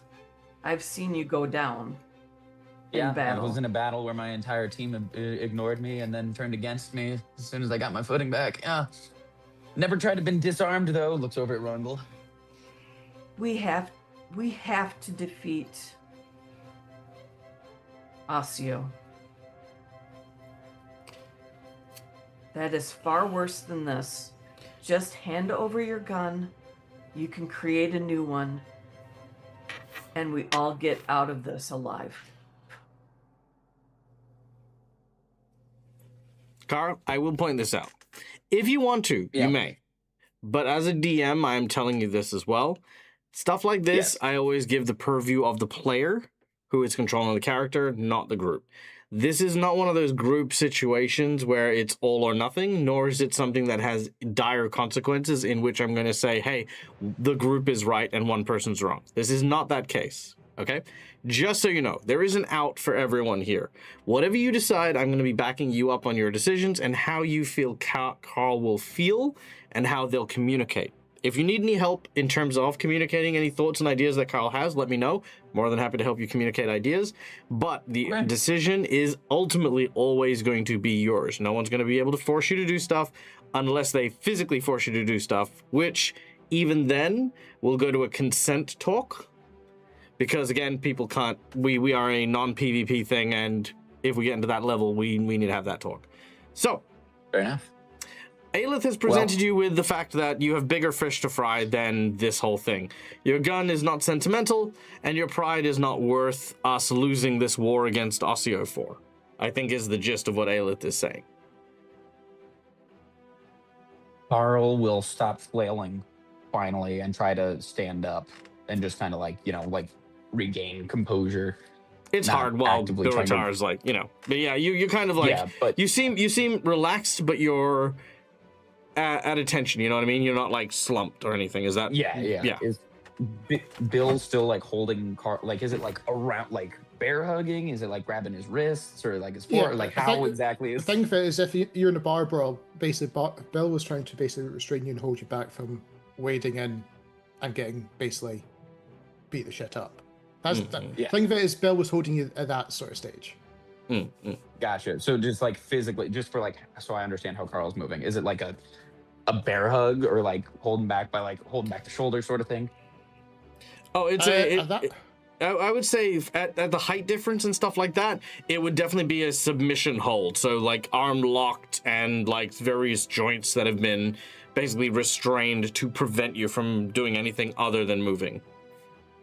Gotcha. To try and break free, Yeah. Because restrained is kind of like one step above a grapple. See, a grapple, you can still do stuff with a free hand. You can still kind of move around a little bit. But with a restraint, it's basically like a police restraint. You can't move, kind of thing.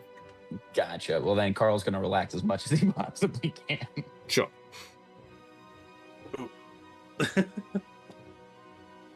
Which, if we're playing a bit loose, considering we're right next to each other in initiative, if Bill feels that that's the fight out of Carl, he'll let up on the restraint, by the way. Because he was only doing that while you were actively trying to provoke.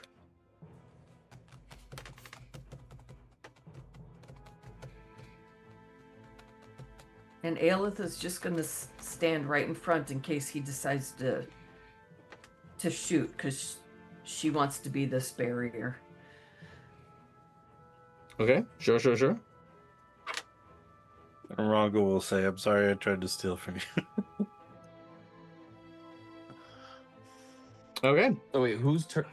Oh, sorry. Well, it's now Carl's turn. Yeah. Okay, cool. So at this point, just so I'm understanding, Carl's still grappled or not grappled? What was it determined? Carl is presently being grappled instead of restrained. Is that correct, Bill? Well, I was going to say, if he feels the fight go out of him, Yep. to the point where he's not worried about him, Bill will let up. Okay. Yep. So you're released. You're free. Yeah. Cool. I was trying to see if I needed to use an action to like stand up or something. Okay. In this cave, this is where like her house is, correct? Yes. Cool. What can Carl? How far would you say that is? From where Carl is. The whole place is her home. So it's like perfect. Everywhere. So, yeah. We're in her home. Gotcha. What would you say like the full diameter dimension of the cave is? Is it the full map here? Just so I can get specific numbers. What are you doing? Let's see. The full diameter of the cave is about 75 foot, give or take. Okay. So Carl has this fun little skill called Demolitionist Dedication, which makes him excel at placing explosives to cause the maximum possible damage to buildings and structures. And the requirement is to have 1 or 2 bombs in hand. But both of Carl's hands can explode. How are we feeling about this, Dag? Doesn't We he can do also it. have the secret menu item ability that let him like put little bits of his armor around? Yep. Yeah, no, Yep. we can do this. So All each right. finger, each That's finger, be its own explosive. Because somebody who is trained in deception So is Carl.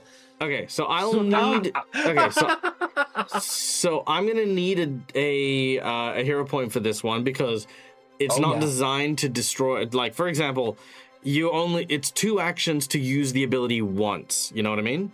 So to do Yes. it once for every single finger, you know what I mean? It doesn't stack gosh. that way because you'd have like Yeah. 20 actions to perform that Yeah. effective thing, right? My full plan, I if this un- helps. So I understand what you're trying to go for. I'm going to propose something to you. For the cost of a hero Okay. point, you will launch your glove, one of your hands, up into the ceiling. It will explode based on your engineering knowledge along a fissure that'll cause a cave-in that'll effectively cause the ice roof and stuff like that to fall in on the whole area and stuff like that, destabilizing it and causing a cave-in basically. Is that an acceptable mid-ground? Well- I think we can do that in a thing, but it will cost you a hero point. I think we could do that. The plan was originally to use it as like a barter of just like, okay, you want the gun? How about I don't blow up your stuff? But honestly, We if can you just wanna we can go do straight that. for explode. Yeah, no, we can still do that. You fire it up, and then you have a switch, like a remote switch on your other hand, which you say, that. So you want to try with I'm that? good with that. Sweet. Yup. All right. So I'm going to take your hero point, and with a raising of your fist, you launch your rocket fist into the ceiling. It cracks into the ice above you and then firmly affixes itself. Everyone kind of, at some point or another, turns their gaze upwards to see it then arm as an explosive. All right, Carl, take it away. Alrighty. So I don't know what you were telling my team. I don't know what happened when I was in that hole. All I know is that he says you're a witch, and then you put me 50 feet under. So my new plan is you guys can work out whatever you got going on. We are going to leave. You can deal with your Roland and questionable Robot thing. conjurings. Questionable conjurings. But before we leave, I'm gonna take a chunk of your armor. I'm gonna take specifically like a chunk off the shoulder. Interesting. All right, let's make an intimidate check. Gonna get a little pauldron armor part. All right, That's your cool. Little pauldron, yeah. If not, Okay. I'll just blow everything up. your target number here is 27. Oh, Whoa. no. Well, that seems literally impossible. Oh, are you not trained? No. Deception is the thing. Deception is the main. Well, you're not lying about this, are you? No. Yeah. So, if you, blowing the thing is, I'll blow everybody up. yeah, I know. Yeah, that's why I thought intimidate. Because if you were lying about blowing everyone up, like if you threw a fake bomb up there, for example, then yeah, I'd go with the deception check. But since Fair you enough. are fully intent on doing it, then yeah, unfortunately, no, that's gonna be the real bummo bucko. Sounds good. Well, just for clarification, not to change anything, but we can keep it as is. But just for clarification, it is a real bomb. He was not planning on actually betraying his team and blowing everybody up and fighting his entire team. He just, like, what's the stakes? Plus, if this lady has as advanced knowledge of technology as she appears to have, she'd probably be able to spot a fake. Okay, I will That was take the that as logic. So, like, okay. No, I'll take throw that a as the bomb. deception. I'll roll again on as a deception check. I'm happy to accept that one. Sweet. Oh, come on. That one could have worked. Well, I mean, that's unfortunate. Okay. You know what? Because I tried to steal from him. There. Here you go. Divine intervention. You get a reroll. That is my apology. Thank you. I love you. Please work. Aww. Damn it. Okay. I tried. It wasn't bad. It wasn't bad. It was a very decent attempt. Okay. Sad, but unfortunately, she does not buy your bluff. But she sees what you're willing to do for your friends. She wants to save face, but also wants to teach you a lesson. So she You've got she someone in chat says saying, please wait, please wait. she says, all right, fine. You can take your friends and you can leave. You're not getting any of my armor. Touch me and I will break your fingers off. Well, what few you have remaining.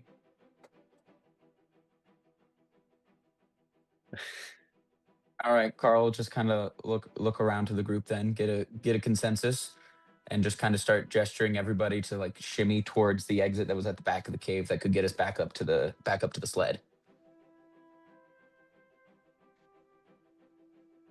Shimmy, shimmy, shimmy.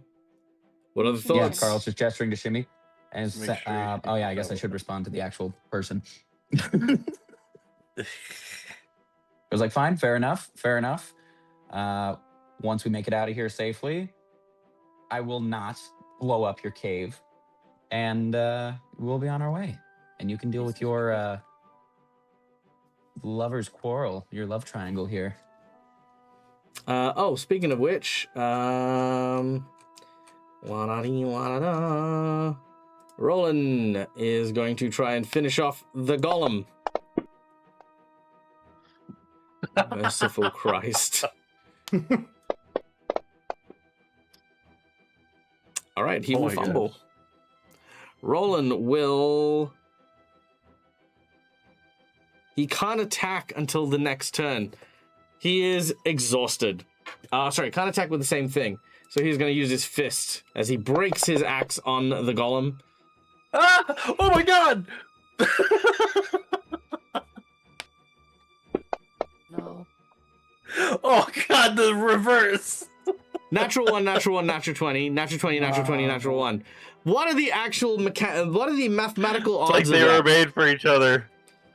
It's a match made in Whatever heaven. I'm not rolling, you are. I don't know what the heck happened here. I don't know, I'm just not allowed to, there's no chill on my shit. Okay. Also, thank you so much to Adam for the donation. Carl, you have a natural 20 now. I know. Yeah.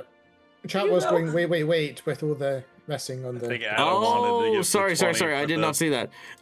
Well, I mean, that is up to Carl, though. Does Carl want to use the natural 20 on that deception check? It does have a slightly different outcome. You don't have to. Just to clarify, the nat 20 on the Deception check. potentially the deception check for the piece of armor, and then that whole proposition. Correct. You know what? Yeah, undo. Carl gestures everybody back. Forget that never happened. You get back exactly where you were. He used I'm Okay, gonna so use you're the gonna nat use- 20 You're going to use the nat 20? Okay. Using the nat 20, Immediately. she believes that you can blow up you can blow up her place. She says, fine, but you're not getting a piece of my armor. However, I will give you this. And she hands you an ingot of brightly colored copper steel. This is a refined piece of orichalcum metal. It is a metal that is able to channel spell energy and use it as a battery in order to fire arcane blasts, very similar to the ones that she, in fact, used. Damn. Okay. Okay. So there you go. You have a bar of orichalcum. That is going to be used for evil, but good evil. He's Yeah, got good an evil. Iron Man glove shooter. No, perfect. Okay, with the orichalcum now in hand, the lovers' quarrel still in the mix. Our wandering boss, almost certainly being defeated. Roland exhausted and sort of slumping down. These two are kind of basically going toe to toe with each other. There's this moment of You give up. No, you'll give up. No, you'll give up. Never. You know, they're just being very, very stubborn. As you walk past, Roland looks to you and says, I'll not forget this anytime soon, whoever you are.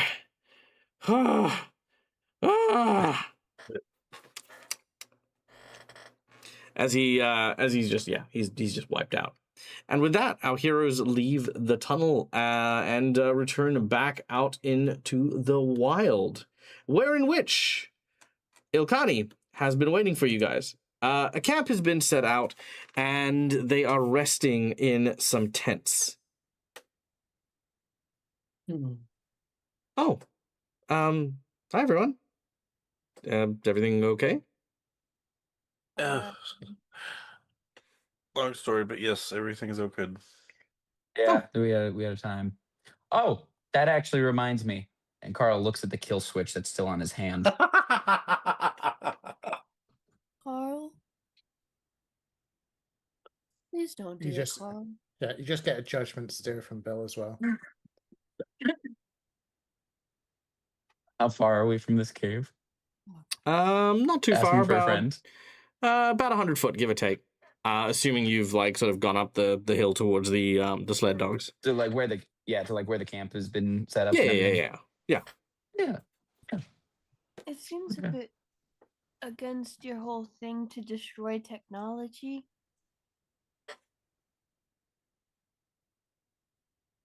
I'd make an exception.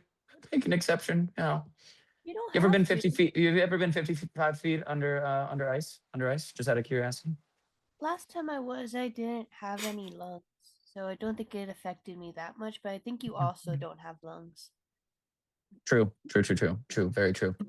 I Very get true. that was a lot that just happened. I'm really sorry about all that, but like we don't have to destroy their home over this. Yeah, no, you're right. Yeah. Yep. I'm just picturing a white puff, like a white mushroom cloud, basically in the background, just like so right. all's well ends well. I was was like, that you know you? what? You're right. Yeah. Yeah, we can leave it. We can leave it behind. Group hug, or no, actually, Rongol, high five. No! Rongol, high five. Rongol, do you high five Carl? Rongo, make a reflex save. It was instinctive. Oh shit! No! Rongol, high five. No! That's a 20. That is not high enough. Rongo, you do not realize what's happening. As soon as someone's high-fived you, for the first time since you've arrived on this planet, someone has validated you in some small kind of way. You immediately reach out and attempt to high-five Carl. In doing so, there is this large cacophonic clash as there is this silty white cloud that explodes from the hill. You watch as several birds fly from the trees nearby you, and Elinquil says, "Do you guys hear something?" Hey, Carl. No, I didn't hear anything. Carl. Yeah, what's up? You don't think that she would have thought to remove it and maybe move it closer to us? No. I mean, clearly she didn't. Margo's just looking at us and he's like, what have I done? Underneath us. Oh no. Carl, Carl. Hey, I said I didn't want to do it. I don't know what you're talking about. That's how people die, Carl. Carl, it kills people. Aelith is so angry. She just turns her back and walks over to sit with the other elves. Well, there's only one elf. There's away from. Oh, to be. Oh, I thought there were. No. Only Elinquil came with you. The others went to go and tell the other ice elves what was going on. This is the one from your flashback, though. Oh, okay. Yeah. Yeah. Aelith is. Sorry. Aelith is just turning her back and walking away and just, you know, she can't. Otherwise, she's gonna, No, she's you angry. use the full scope. Go over where's Aelith's head at? You have the time. Aelith's head we have the right moment. now is that it was uncalled for. A deal had been made. We got out of there alive. And she is very close to drawing her bow and attacking Carl for what he did. She is that angry that he betrayed the group as well as the person that we made a deal with. Okay, slight addendum. He didn't betray the group, but he did go back on his word.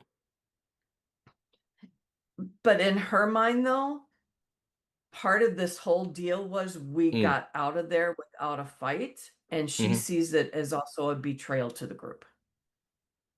Okay, the reason you got out of there. Yeah, no, the group bit is the bit that needs the clarification. Like, the thing is the group still got out alive and got out well, you know, fine, because of the threat that Carl made. That was how the group got out safely. So I can accept the going back on him and like sort of like it's like how are we supposed to trust you? Like that's part of it, but his actions directly allowed you to escape. Even if it wasn't, yeah. So, I imagine Aelith sort of clenching her fists, sort of white knuckled for a moment, still feeling that sense of like, again, mistrust. Because the thing is, trust is a huge thing as well, right? It's not just about like it's less the betrayal and more trust. Because if Carl can lie in this situation, what else can Carl lie about? You know, what else later on down the track is going to happen when the group comes to a divide? Is Carl going to decide to do? These thoughts go over Aelith's mind as unable to express them directly to the group at this point in time. There's just this bitter look, which I think Carl specifically, but also everyone else would probably notice as Aelith moves over to go and sit with the ice elves. What is everyone else's reaction?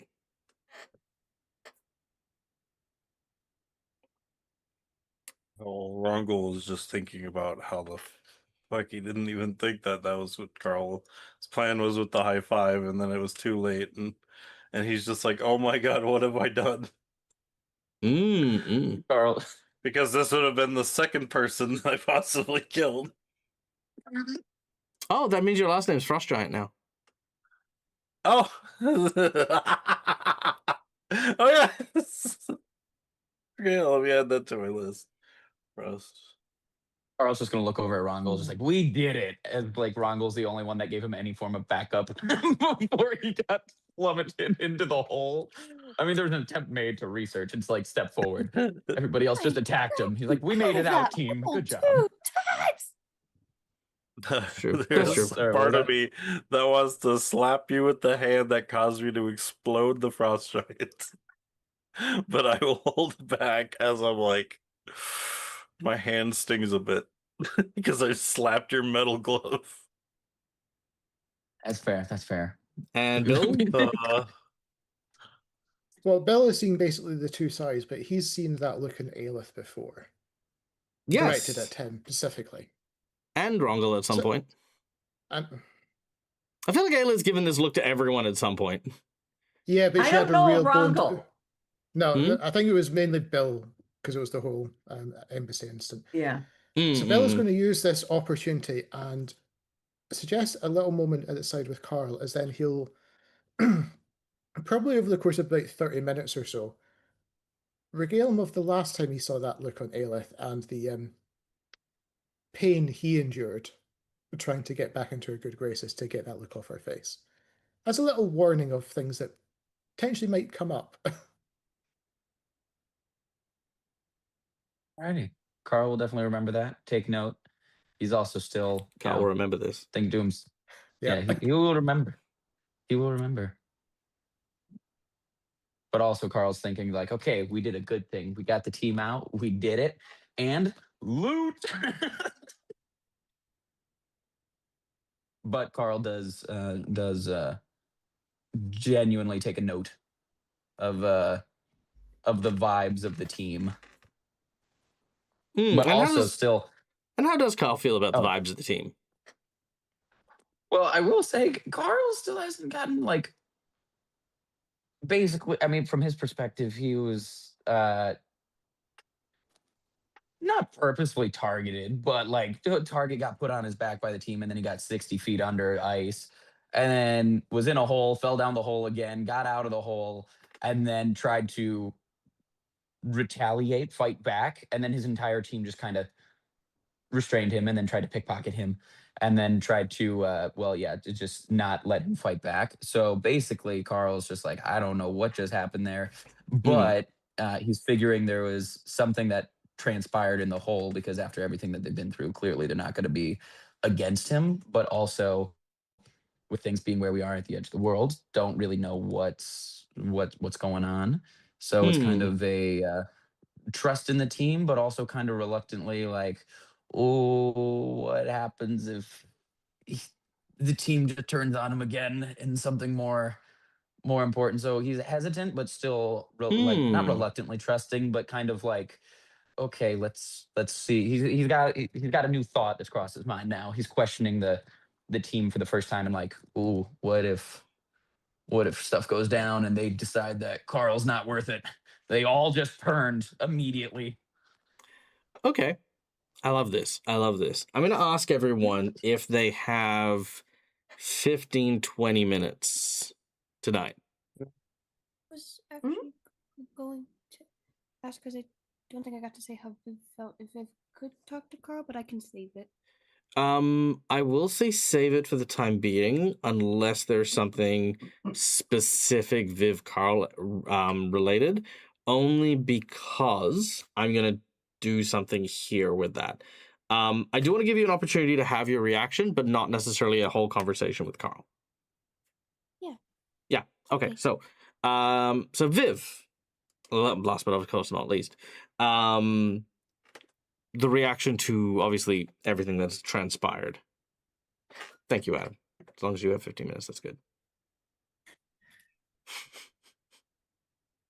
I think she was a bit scared. One, at the level of like how just quickly everything got intense and built on it. But I think the last time she remembers the party being at this kind of contention, or at least in her mind, was first whenever she was taken over by the doppelganger, and then when Bill first found the hobgoblins camp in the city. She's noticed that every time there has been that contention, it's because of something that she thinks needs to be talked through, like her being a doll first and Bill having a rage at the hobgoblins. So I think her desire is to be a better communicator now that she's trying to grow up a bit, but she doesn't really know how to approach Carl. She's very scared of the situation that happened, but she just kind of wants to figure out how to talk it through, and she doesn't quite know how. Okay. All right. I dig that. The evening is a very tense and quiet evening as our heroes turn in for the night. The various tents that provide you shelter keep the cool at bay, but the chilliness does not come from the weather, but from the interactions between everyone, scarcely able to talk about what had transpired. You were manipulated by a frost giant into turning on what could have possibly been a very innocent woman defending her home. To some, that is all that she was, someone who was simply out to try and protect what was hers. And to others, it was a person who had turned on our group and posed a real and present danger that needed to be dealt with as quickly and as swiftly as possible. For whatever the purpose that led us to this point, the night does not give you a reprieve. As you slumber, it is very quickly that you find yourself in a dream. You were on a wagon. It is cold. It bites. The wind from the mountain blows. You can see that the snow pots in front of the wheels, as not only your wagon contains the lot of you, but also a large iron cage that squeaks behind you. You've never met before. You don't know each other. All you know is that you've been paid a lot of money to keep your mouth shut and to bring down a creature. You don't know what this creature is. No one's told you what it is. No one's even shared their names. They've told you not to, just in case. You shouldn't get attached to anyone. Carl, not a skeleton, is sitting here across from Bill, across from Rongel, across from Aelith, even across from not Puppet Viv, but real Viv, with a stuffed toy. The odd one out of the group for sure. We're coming up on it. Be sure to be ready. As soon as we make land, it could attack from any side. Now, we only get paid if we bring this thing in. You don't take it down, there's nothing in it for any of us. You hear me? Up ahead in front of this... Yeah, he sort of nods. Up ahead in front of this wagon is another, and another, and another. 4 in total, filled with what you believe to be other prospective hunters and adventurers, all coming in to try and take down this mighty beast. In the distance, a large, massive, bellowing roar pierces the snow.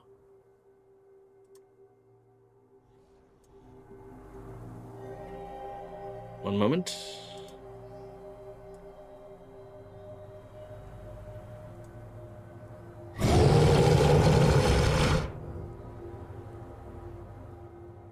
As the roar hits out, the horses that are pulling the wagon suddenly begin to panic. The driver has trouble holding them together.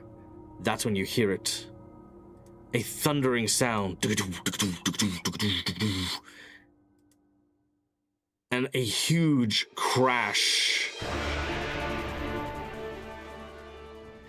As one of the carts is sent flying into the air, the people inside tossed around like rag dolls and thrown. It's here! As the driver shouts, he brings the carriage to a stop. Now, this is what we call cinematic combat. For the most part, just use the cinematics of your characters and your powers and abilities. There's no initiative, there's no damage. This is a fight that has already happened. You step out of the wagon one by one, and as you do, you look and you are surrounded by a snowy tundra and several forested trees, like large pine trees, each snow-tipped and covered. You can't see anything other than the smashed up and destroyed wagon nearby. But you can hear it. It's moving through the bushes. This thing, the size of an elephant, but moving with the swiftness of a lion, just moving, encircling the lot of you.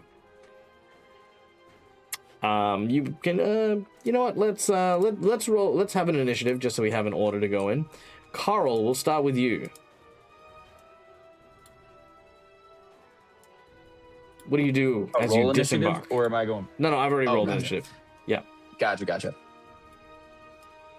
Okay, as it's circling, as we're getting off of the cart, Carl is going to run to try to make some space between himself and the rest of the cart, to also try to give us ground to hopefully flank it, maybe get behind that old destroyed wagon for cover, some trees, something to space himself out, but still be within range to potentially flank something. All right. As you do so, you get the first glimpses of this creature as it manages to like pounce on what looks to be a fighter in heavy plated armor. This huge ape-like beast with lion claws tendrils around its neck and chest and massive bull-like horns, rampages and tackles this iron person to the ground. He then sees you, Carl, and takes hold of the now limp body that it is now mauled and hurls it in your direction with full speed. The body whips around almost like a freaking shuriken as its limbs dangle and spin in your direction at full force. One of the other party members, you may do something here if you would like.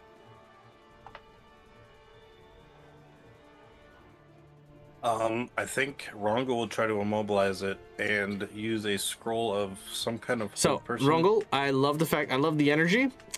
Take a moment to acknowledge the situation that's currently happening, then add your contribution. Got it. Sorry. Okay? Would you like me to repeat what I was just saying? Yes, please. Sorry. The large, heavy-set, Yeti-like creature has now pounced on what looks to be a heavily armored individual. Blood sprays from its paws as it shakes him up and down. It then turns towards Carl, taking hold of the limp body of the fighter and hurls it at full speed. The body, lying limp, has now splayed out its limbs like a shuriken and is now flying at speed towards Carl. Okay, I think if I had time, maybe I would actually run over to Carl, and if I had time to run to Carl, I would try to Forget if you have time. skid in his leg, Cinematic, maybe. go with it. What are you doing? I'm running into Carl and kicking out his legs and have him fall down, so we're both on the ground. The body flies over both of us. Okay. Quickly, you grab hold of Carl from the front and the back to brace him for a fall. As you take him to the ground, the human body now hits the side of the cart and is basically pulpified from the force and impact that occurs. There is literally just these two jagged feet stumps that are now wedged in almost like daggers into the actual wood of the carriage as the whole thing lands backwards. Carl, Are any you reaction? okay? Oh, sorry. No, go ahead. I just like, Carl, are you okay? You also don't know Carl. I made a point of you don't know each other. Oh. No names, no nothing. Got it. I just yelled at him. I'm like, Yes, I "Are am you okay, stranger. I am okay, complete stranger. What was Carl before he was a skeleton? Before a skeleton, he was An elf, kind of a right? failed scholar. No, he was a human. Human, right. The adrenaline is now kicking into you into overdrive with your helmet and stuff like that, being on your back and things. This thing's, again, you saw this thing crumple a freaking heavy suit of armor, and you have what you thought was a protection from the rest of the world now feels like you've protected yourself with tissue paper against a volcano,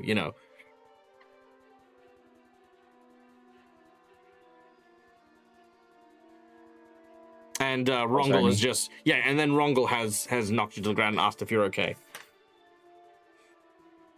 Oh yeah, fine, but I don't know how we're gonna deal with this thing. All right. Next up, Bill. So Bill, seeing obviously everything that's just happened, thinks that the only thing to do is to try to restrain this thing from distance. So he would be scouring the contents of our wagon, hoping to God that there's a nice heavy chain. Because if we're supposed to pull this thing in alive, there must be ways to restrain it on board. Sure. You begin to run at the back as you kind of look for restraints. Ostra actually appears, this hobgoblin next to you, and he says, how come they've got nothing to actually tie this beast down? What are they supposed to do? Grapple it with our fucking hands?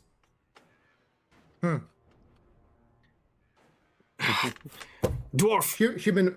Human wave tactics. Smother it. Yeah, no, that ain't happening. Dwarf, help me get these reins off these horses. He takes the reins, which are of course attached by these leather-bound leashes and stuff like that, and he works with you to try and make a series of large kind of restraints out of these. Yeah. There are, like I said, 4 wagons, so it's going to take you a while to get through all of these and release them. But that's what you're kind of aiming at. Aelith.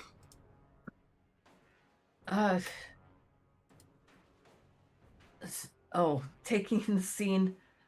Oh, damn, this thing is large. And if Bill and Astra would allow, she's going to go to the other carts so that there's more people and gather the reins that she can to bring back to them, just to help get this going faster. I love that. I'm going to go with that, but I'm going to ask for you to contribute your own thing as well. Remember, we're working on those exercises to like be like, I'm Aelith and I'm doing this thing, and I'm not just going to copy what someone else is doing. I know, it's terrible. Okay. I'm an awful DM. How dare I? I know. Awful. I'm very proud of you, Jen. I think you're doing an amazing job. Thanks. Now, there is another factor with the reins, them removing the reins to make the restraints, that needs to be taken care of that they aren't looking at. What do you reckon that is? That they aren't looking at. They're removing the reins from... Well, the horses. Which are... And the equipment. So she is taking the reins and removing everything she can from like the horses and the carts, that sort of thing, so that it's easier to get at. Mm-hmm. Get at what is needed. And now you're doing something, because they're getting the restraints. You're doing... I'm sorry. You just did part of it. I've never dealt with horses before. Yeah, but your ranger has.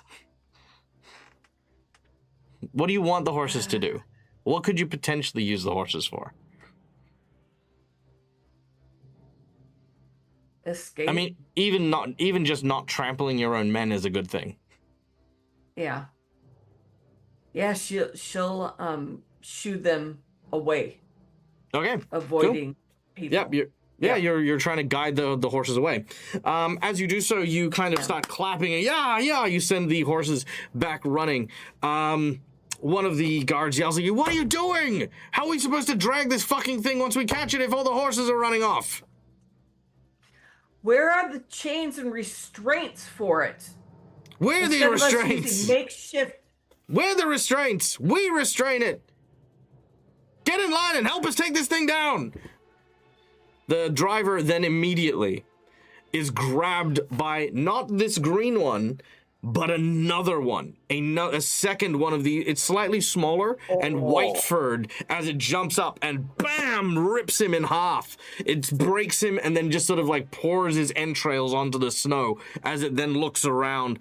What you watch is about 3 or 4 more of these ape-like beasts start to just jump into the fray. Aelith is going to yell, if allowed. Yeah, please. We need to get out of here.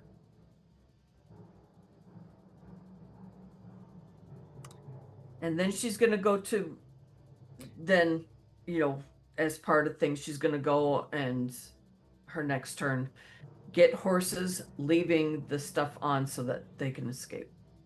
Okay. The horses are running off, so you do need to go and chase them down if that's what you're going to do. But if you fail this, understand, you will fail your mission, you will gain no reward, and ultimately, something terrible will fall upon you and those you love. Oh, crud. Okay, backtrack. Mm-hmm. Just what your she survival, was doing before. Your survival is paramount, is secondary at this point. So, but that's okay. You've done the thing. You've set the horses loose, which is fine. Viv, presuming you're human, Viv, real Viv. Yeah. So how would real Viv? I think, how are all the Yetis the same size as this guy right here? Or are some of them smaller? The white ones are smaller. Okay. then I think, because from how you described original Viv, she was a bit roguish. I think she will pack a small thing into a sling and shoot it towards one of these smaller Yetis. And I think it would be basically a tiny packet of bioluminescent algae to give anyone who's trying to shoot at them a clearer shot. Sure. The ape looks towards you, angered by the snowball that you've thrown at it. It sort of wipes it from its face and begins to charge at you.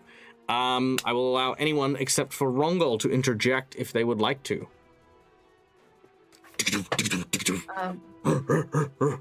I will. I'll run over to Viv and try and like push out of the way. So unlike the projectile, which went in a straight line, the actual creature is charging at Viv. If you push Viv out of the way, that means it's gonna maul you instead. Which is fine, but just letting you know. Okay, so wouldn't be able to get both of us out of the way. No. You'd have to give it something else to maul. Well, seeing that Viv is a child, yeah, she's gonna push Viv out of the way because she feels that she would probably be able to take more of the brunt than a child would. Okay. You do so as you throw Viv to one side. As you do so, the large humanoid begins to pick you up and throw you around. This is not that one. This is that one. Okay.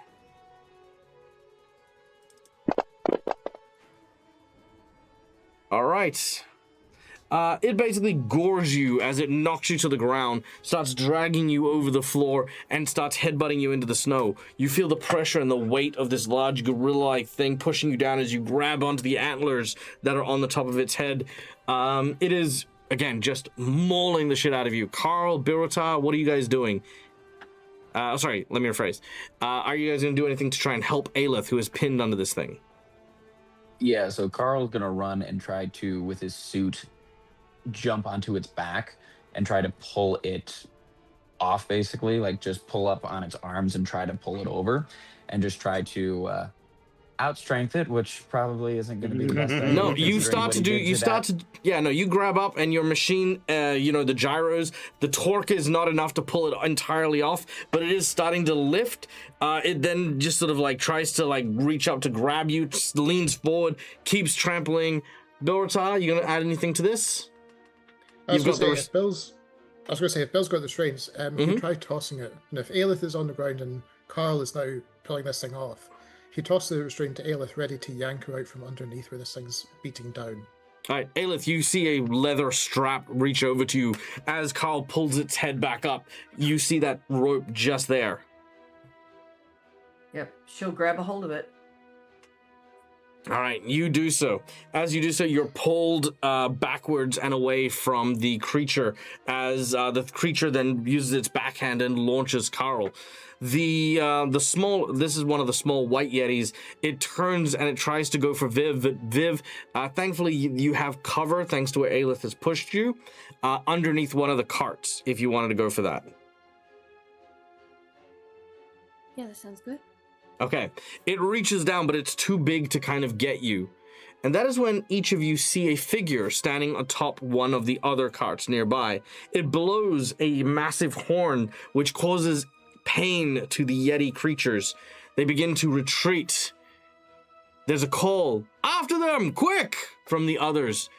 The sounds of carnage continue as many of the soldiers and adventurers who are part of these 4 wagons rally to chase after them, but are still being torn apart. It is you 5 plus an extra who finds their way into a cave as you watch the large green one, the one that you guys are supposed to capture, enter into a cave. It seems to be sporting several wounds from the battle as you follow it in. And that is where your dream will come to a conclusion.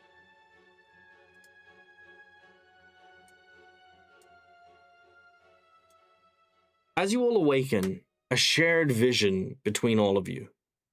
Not one that you readily recall because it's almost as if you were all different people at the time.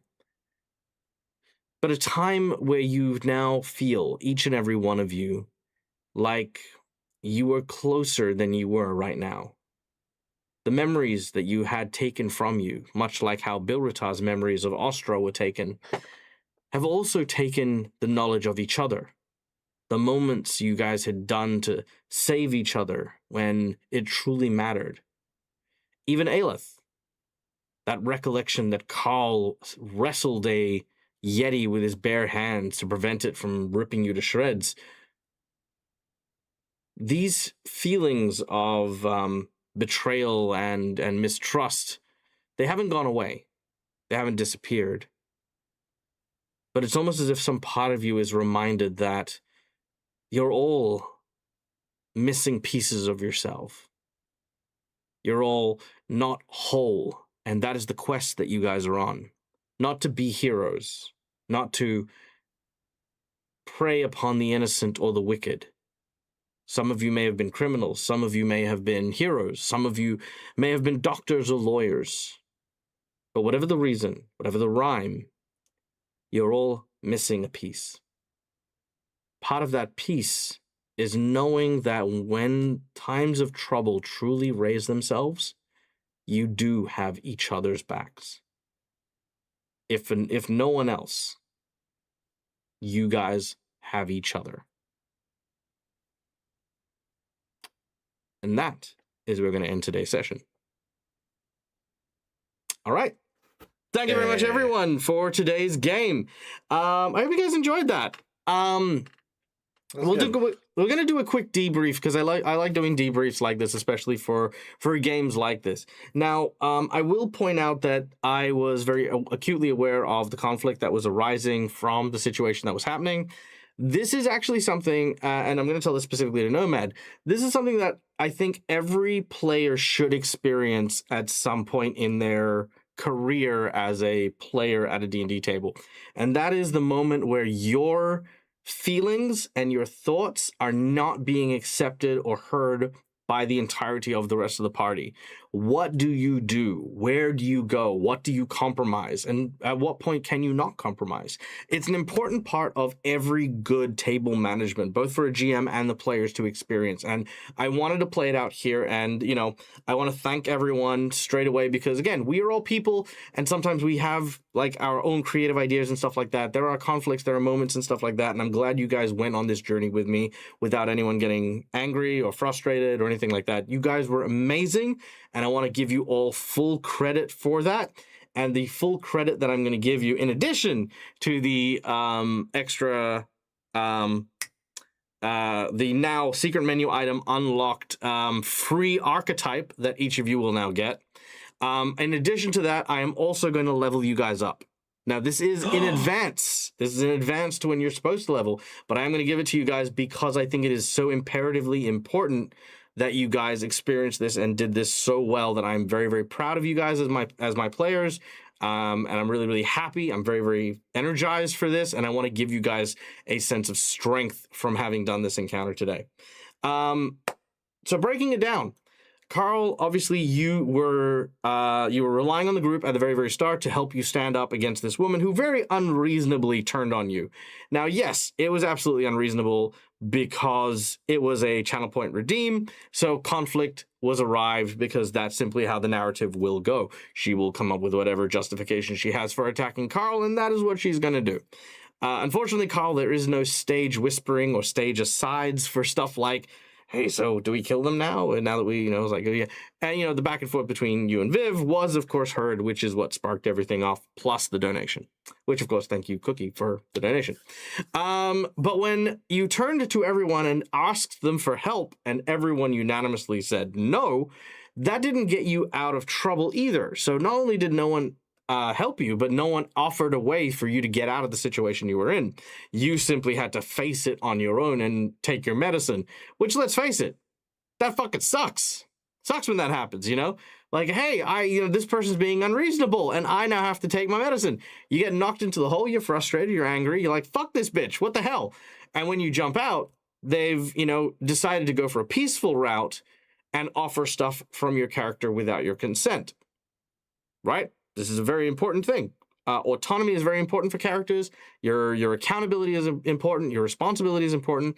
And normally I would turn around and say no to those sorts of things. Normally I would. But again, I wanted to play this out so we could experience this together as a team, as a group, and we could learn from it. I thought you handled it super well. When you got out, you were like, I made up my mind. I'm fucking killing this bitch.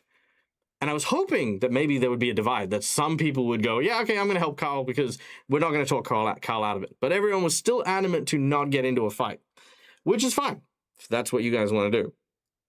This is where the intelligence check came in. And Aelith, this is why I gave you this, because I know that in this conversation, nothing you could say would convince Carl to just submit.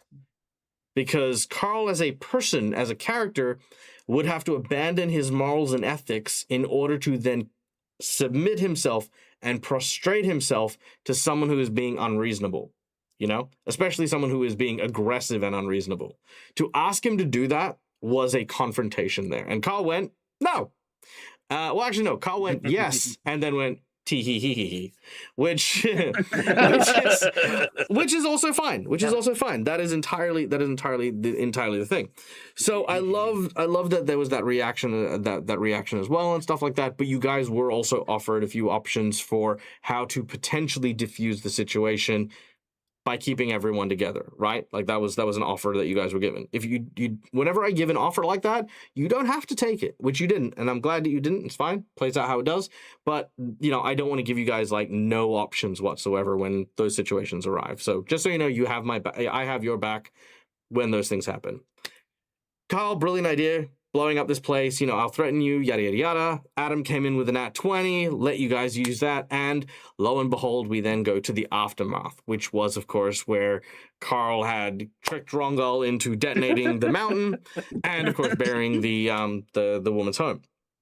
Now, this absolutely petty. Like there's no doubt about it. But who said? Yeah. But who said that Carl is not a petty person? The only person who decides that is Carl. No one can decide that Carl has to act like a hero. Carl needs to act without moral reproach. Carl has to make sure that he follows his word. No. Just like I don't like to remind people that NPCs can just lie to you to your face. They can just be untrue. Or just, here's a crazy thing. People think that if I say something to you, like I give you information that is wrong, it has to be a deception check. That's incorrect. If I truly believe that I'm telling you the truth, but the information I give you is incorrect, I don't need to make a bluff check. I don't need to make a deception check. You just get wrong information that you then act upon. But there's stuff like that we just cannot predict, we cannot control, and this was a great example of that, where the thing exploded, then we got to see everyone's reaction. We got to give everyone that moment, which was great because now we communicate to each other what type of character everyone happens to be. It's not a combat encounter. It's not a sit down and have a big, deep, meaningful talk encounter. It's a moment where our characters go, do we trust each other? Can we trust each other? What do we really know about each other? Which was why I took you guys into the memory zone. Because for me, in that moment, as a DM, I recognize the fissure. I can see it. It's happening. It's there. How do I rectify it? Case in point, there is a moment where you guys actually did have a lot of trust. And there is more stuff in the future that ties into the hunt with that large creature. Because all of you have now had the dreams and the visions involving this beast of some kind and some mission that you guys were on. What that was, you still don't quite know, but it's there. And I'm super happy that when I did that and I set the scene, Rongal is saving Carl. Carl is saving Aelith. Bilratar is helping people tie things up. Viv is trying to distract these creatures from killing people, and Aelith is protecting Viv from pulling people. You guys snapped so fast back into working as a functional, trusting team that it showed me, that it presented that position that I can now take you guys in the morning and say, you haven't forgotten what's happened, but now you remember that you have that these people have come through for you in particular times. And that's what makes this so good. That's what makes this connect really, really well. So I don't want to move the story forward with everyone mistrusting each other. I don't want to have a party where you are just going to like betray each other and do your own things and not care what everyone thinks. You know, I want to have a group where you guys know you guys have each other's back and that you know that these are the people that you want to travel with. And I think within that 20 minutes, we managed to get there together, you know? And this is where the PSA goes for the DMs out there in the world. Don't shy away from conflict, but also don't let it just burn. Don't let it get personal. Make sure you take a moment to address it, to bring it to the forefront. Don't let people say, I'm angry, and then go to bed and then do nothing about it. What do we do with that energy? How do you express that anger? What do people say? What do people do? How do people feel? And then diffuse it. Take those moments to build those positive moments, to build those positive things, and you'll find that people will feel better about it. So I want to ask everyone now at a table, how do you feel about your party from the point of, the explosion and all the stuff that happened in the cave and waking up in the morning after the flashback scene? Do you guys feel better as a team? Do you guys feel worse? Do you guys still feel kind of bitter about stuff? We're gonna go around the circle and just take stock, because I think again this is just a good exercise. We'll start from from the bottom going upwards. So we're gonna start with Mac.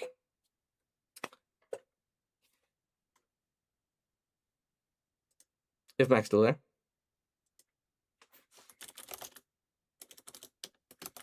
No. She has a mute in Zoom. But... Okay, Mac might have stepped away. Aelith.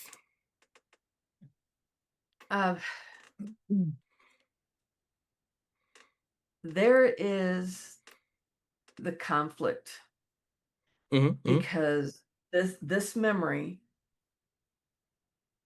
of them working as a team and helping each other against what she saw happen with Carl blowing up the roof. So it's a conflict. She's still angry about what she sees as something that was unnecessary because we got out of there and there wasn't going to be any more issue compared to then him saving her in a battle and them, working together. So she's very conflicted because there's still anger about what she sees as something that was not necessary because we were out, we were away, and there's no need to continue with it. Yeah, so that unnecessary violence doesn't sit well with Aelith, but there's confliction because you feel that connection that you used to have, but again, everyone's missing that piece. So it's kind of like, maybe by finding these pieces, we can, find that person again, or however we play that. But that's cool. I like that. Rongo, what about you?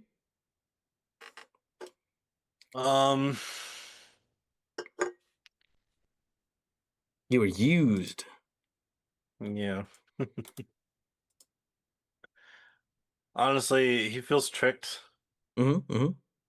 Because these memories are showing him things that had happened, and even though he does enjoy helping Carl in in life or death situations, this wasn't really like a true life or death situation. Even for Carl it might have been, but like as for the entire group, it's like we managed to get out of there with Carl still. But with the things in the dream we had from way back when, they were attacking a whole army, is what it seemed like. So there's definitely like Rungel will have Carl's back if we're being attacked by like stuff like Like when we were fighting the multi-mast Yeti in the vault. You know, we were a team when we were fighting that. We were a team when we were trying to explore the mansion. He was there for us when we were being attacked by a Lobo. You know, which to me that was a life or death away from the team. He was trying to take me away. So in other situations than that, Rongol definitely has the team's back, and there's still more trust than untrust for Rongol. Cool. Yeah. All right. Bill? From Bill's point of view, it's more a case of welcome to the club, because Bill's been in this club by himself. Bill's for a been in the long time. doghouse. Yeah. Which is why I had Bill basically do the whole PSA, because Bill knows this team isn't perfect, but it's also not imperfect at times as well. Depends on the situation. It can go either way. This was just happened to be one that annoyed Carl enough that maybe was tipping him over the edge. But then the rest of the group has also seen Bill tipped over that edge, and he's got out of it.